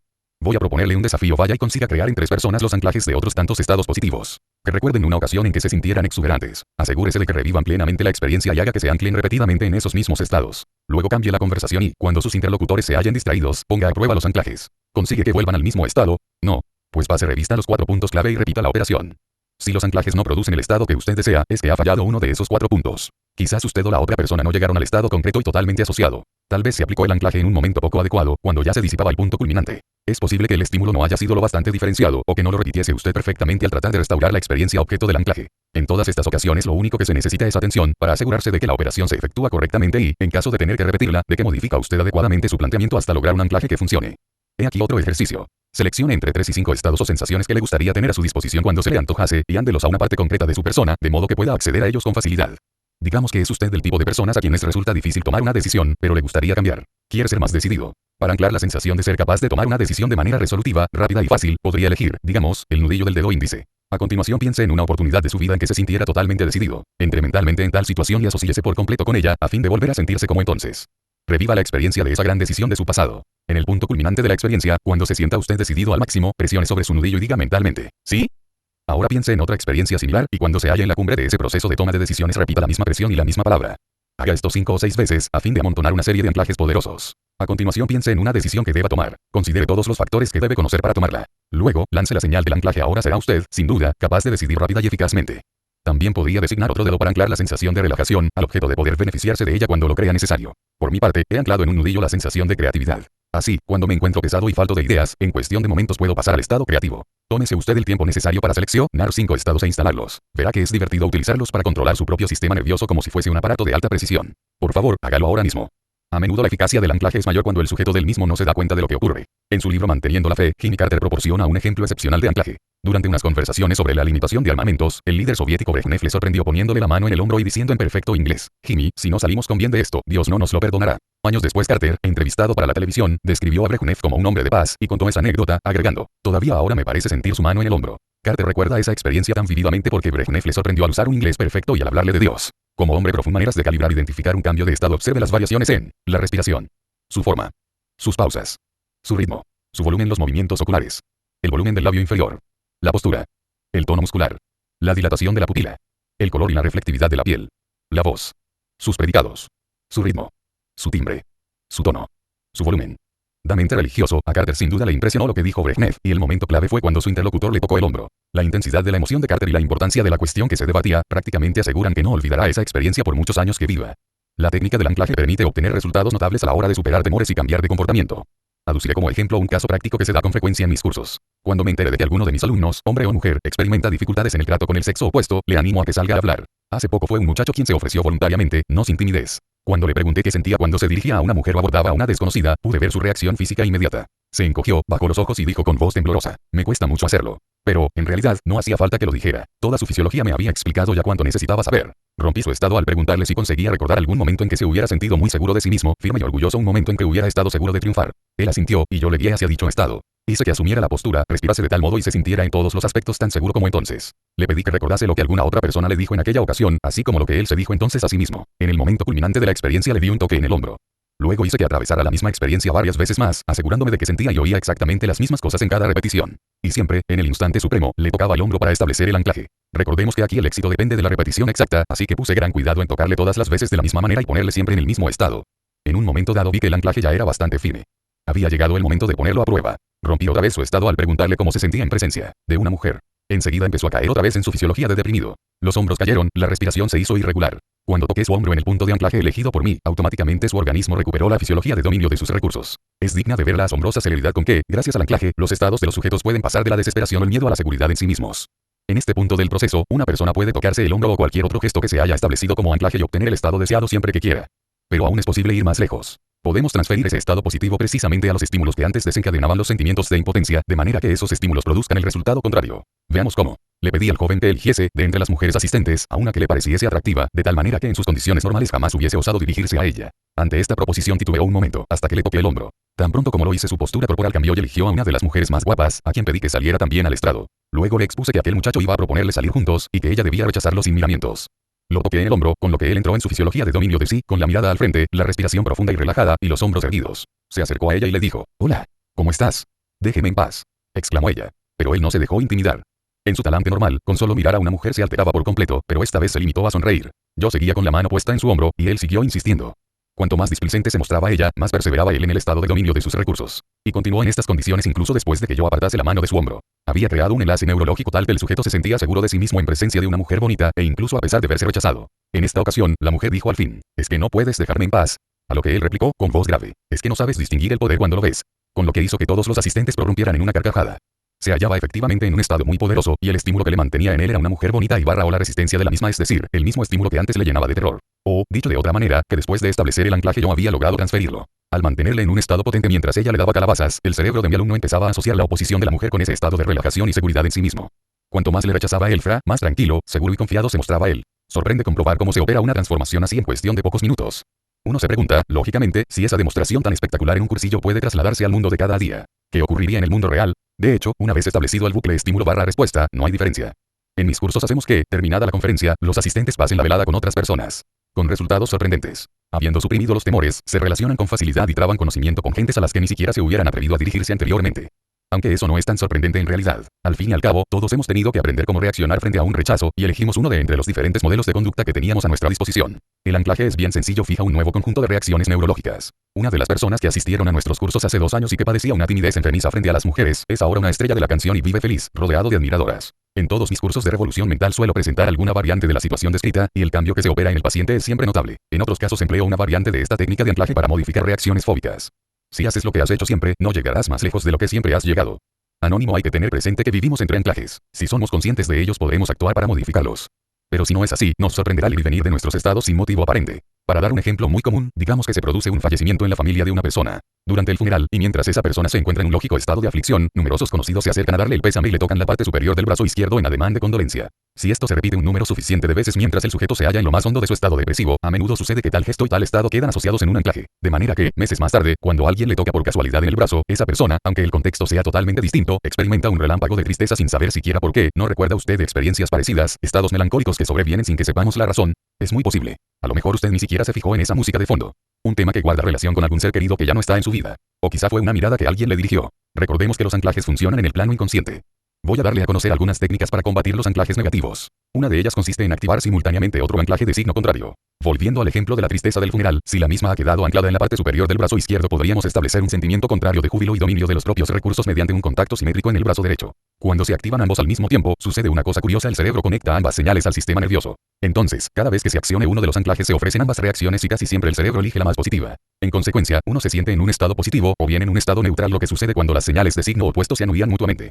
El anclaje es esencial para el desarrollo de relaciones íntimas duraderas. Mi esposa Becky y yo, por ejemplo, viajamos mucho para compartir las ideas que aquí expongo con personas de todo el país. Con frecuencia, cuando entramos en poderosos estados positivos, nos estamos viendo o tocando mutuamente, y ello en el momento culminante de dichas experiencias. Como consecuencia de ello, nuestra relación abunda en anclajes positivos y cada vez que nos miramos se ponen en marcha esos momentos de poder, de cariño, de felicidad.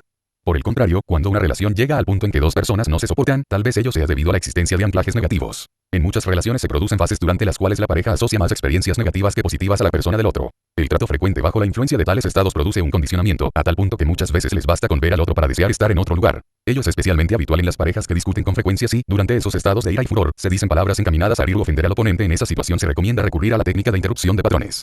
Dichos estados, que son de gran intensidad, se vinculan con los rasgos de la otra persona. Al cabo de poco tiempo, cualquiera de los dos preferirá la compañía de cualquier otro, tal vez la de un nuevo compañero con quien solo se asocian experiencias positivas.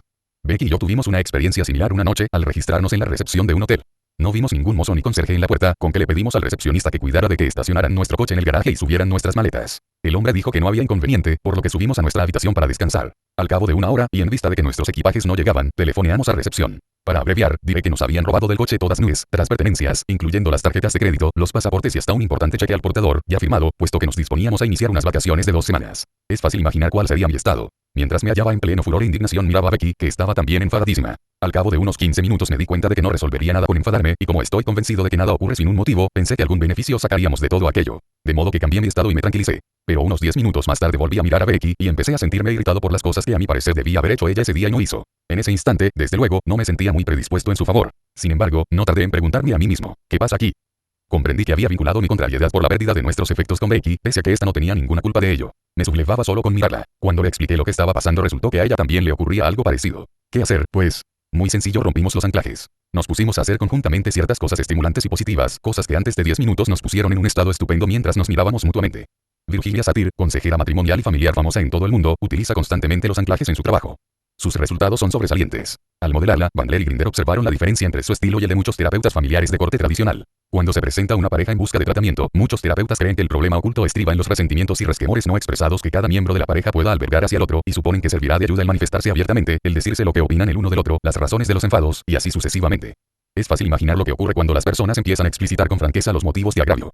Si el terapeuta les induce a expresar con fuerza y vigor lo que les separa, posiblemente se crearán anclajes negativos todavía más intensos con solo contemplar la cara del otro. Admito, naturalmente, que la expresión de unos sentimientos largo tiempo contenidos pueda ser un desahogo, como también creo que decirse la verdad es necesario para llevar a buen puerto una relación. Pero desconfío de los efectos de los anclajes negativos que pueden crearse en un proceso así. Todos nosotros hemos tenido discusiones en las que hemos empezado a decir cosas que no pensábamos en realidad. Cuanto más habla uno, más pierde los estribos. Así pues, ¿cómo llega a saber el protagonista cuáles son sus sentimientos verdaderos? Ponerse uno mismo en un estado negativo antes de comunicar sus sentimientos a una persona amada es una estrategia cuyos inconvenientes saltan a la vista. Por eso Virginia Satir, en vez de pedir que sus pacientes se pongan a discutir, les pide que se miren el uno al otro tal como hacían cuando se enamoraron, que se hablen como lo hicieron entonces. De este modo, durante toda la sesión acumulan anclajes positivos, de manera que, al verse el uno al otro, se susciten sentimientos favorables. Es a partir de ese estado cuando pueden empezar a resolver sus problemas por medio de una comunicación clara, sin ofender los sentimientos del otro. En realidad, sucede que se tratan con tanta sensibilidad y atención, que se consigue establecer un nuevo patrón, un nuevo camino para resolver las dificultades futuras. Deje que ponga en sus manos otra herramienta poderosa para tratar los anclajes negativos. Lo primero es crear un anclaje positivo y fuerte con nuestros recursos. Siempre es mejor comenzar por lo positivo que por lo negativo. Así, supuesto que lo negativo resulte más difícil de lo que nos figurábamos, tendremos el medio para salir de ese estado con prontitud. Quiero que piense usted en la experiencia positiva más poderosa que haya tenido en su vida. Ponga esa experiencia y los sentimientos que la acompañan en su mano derecha. Imagínese a sí mismo mientras lo hace y sienta ese material en su diestra. Recuerde una ocasión en que se sintiera totalmente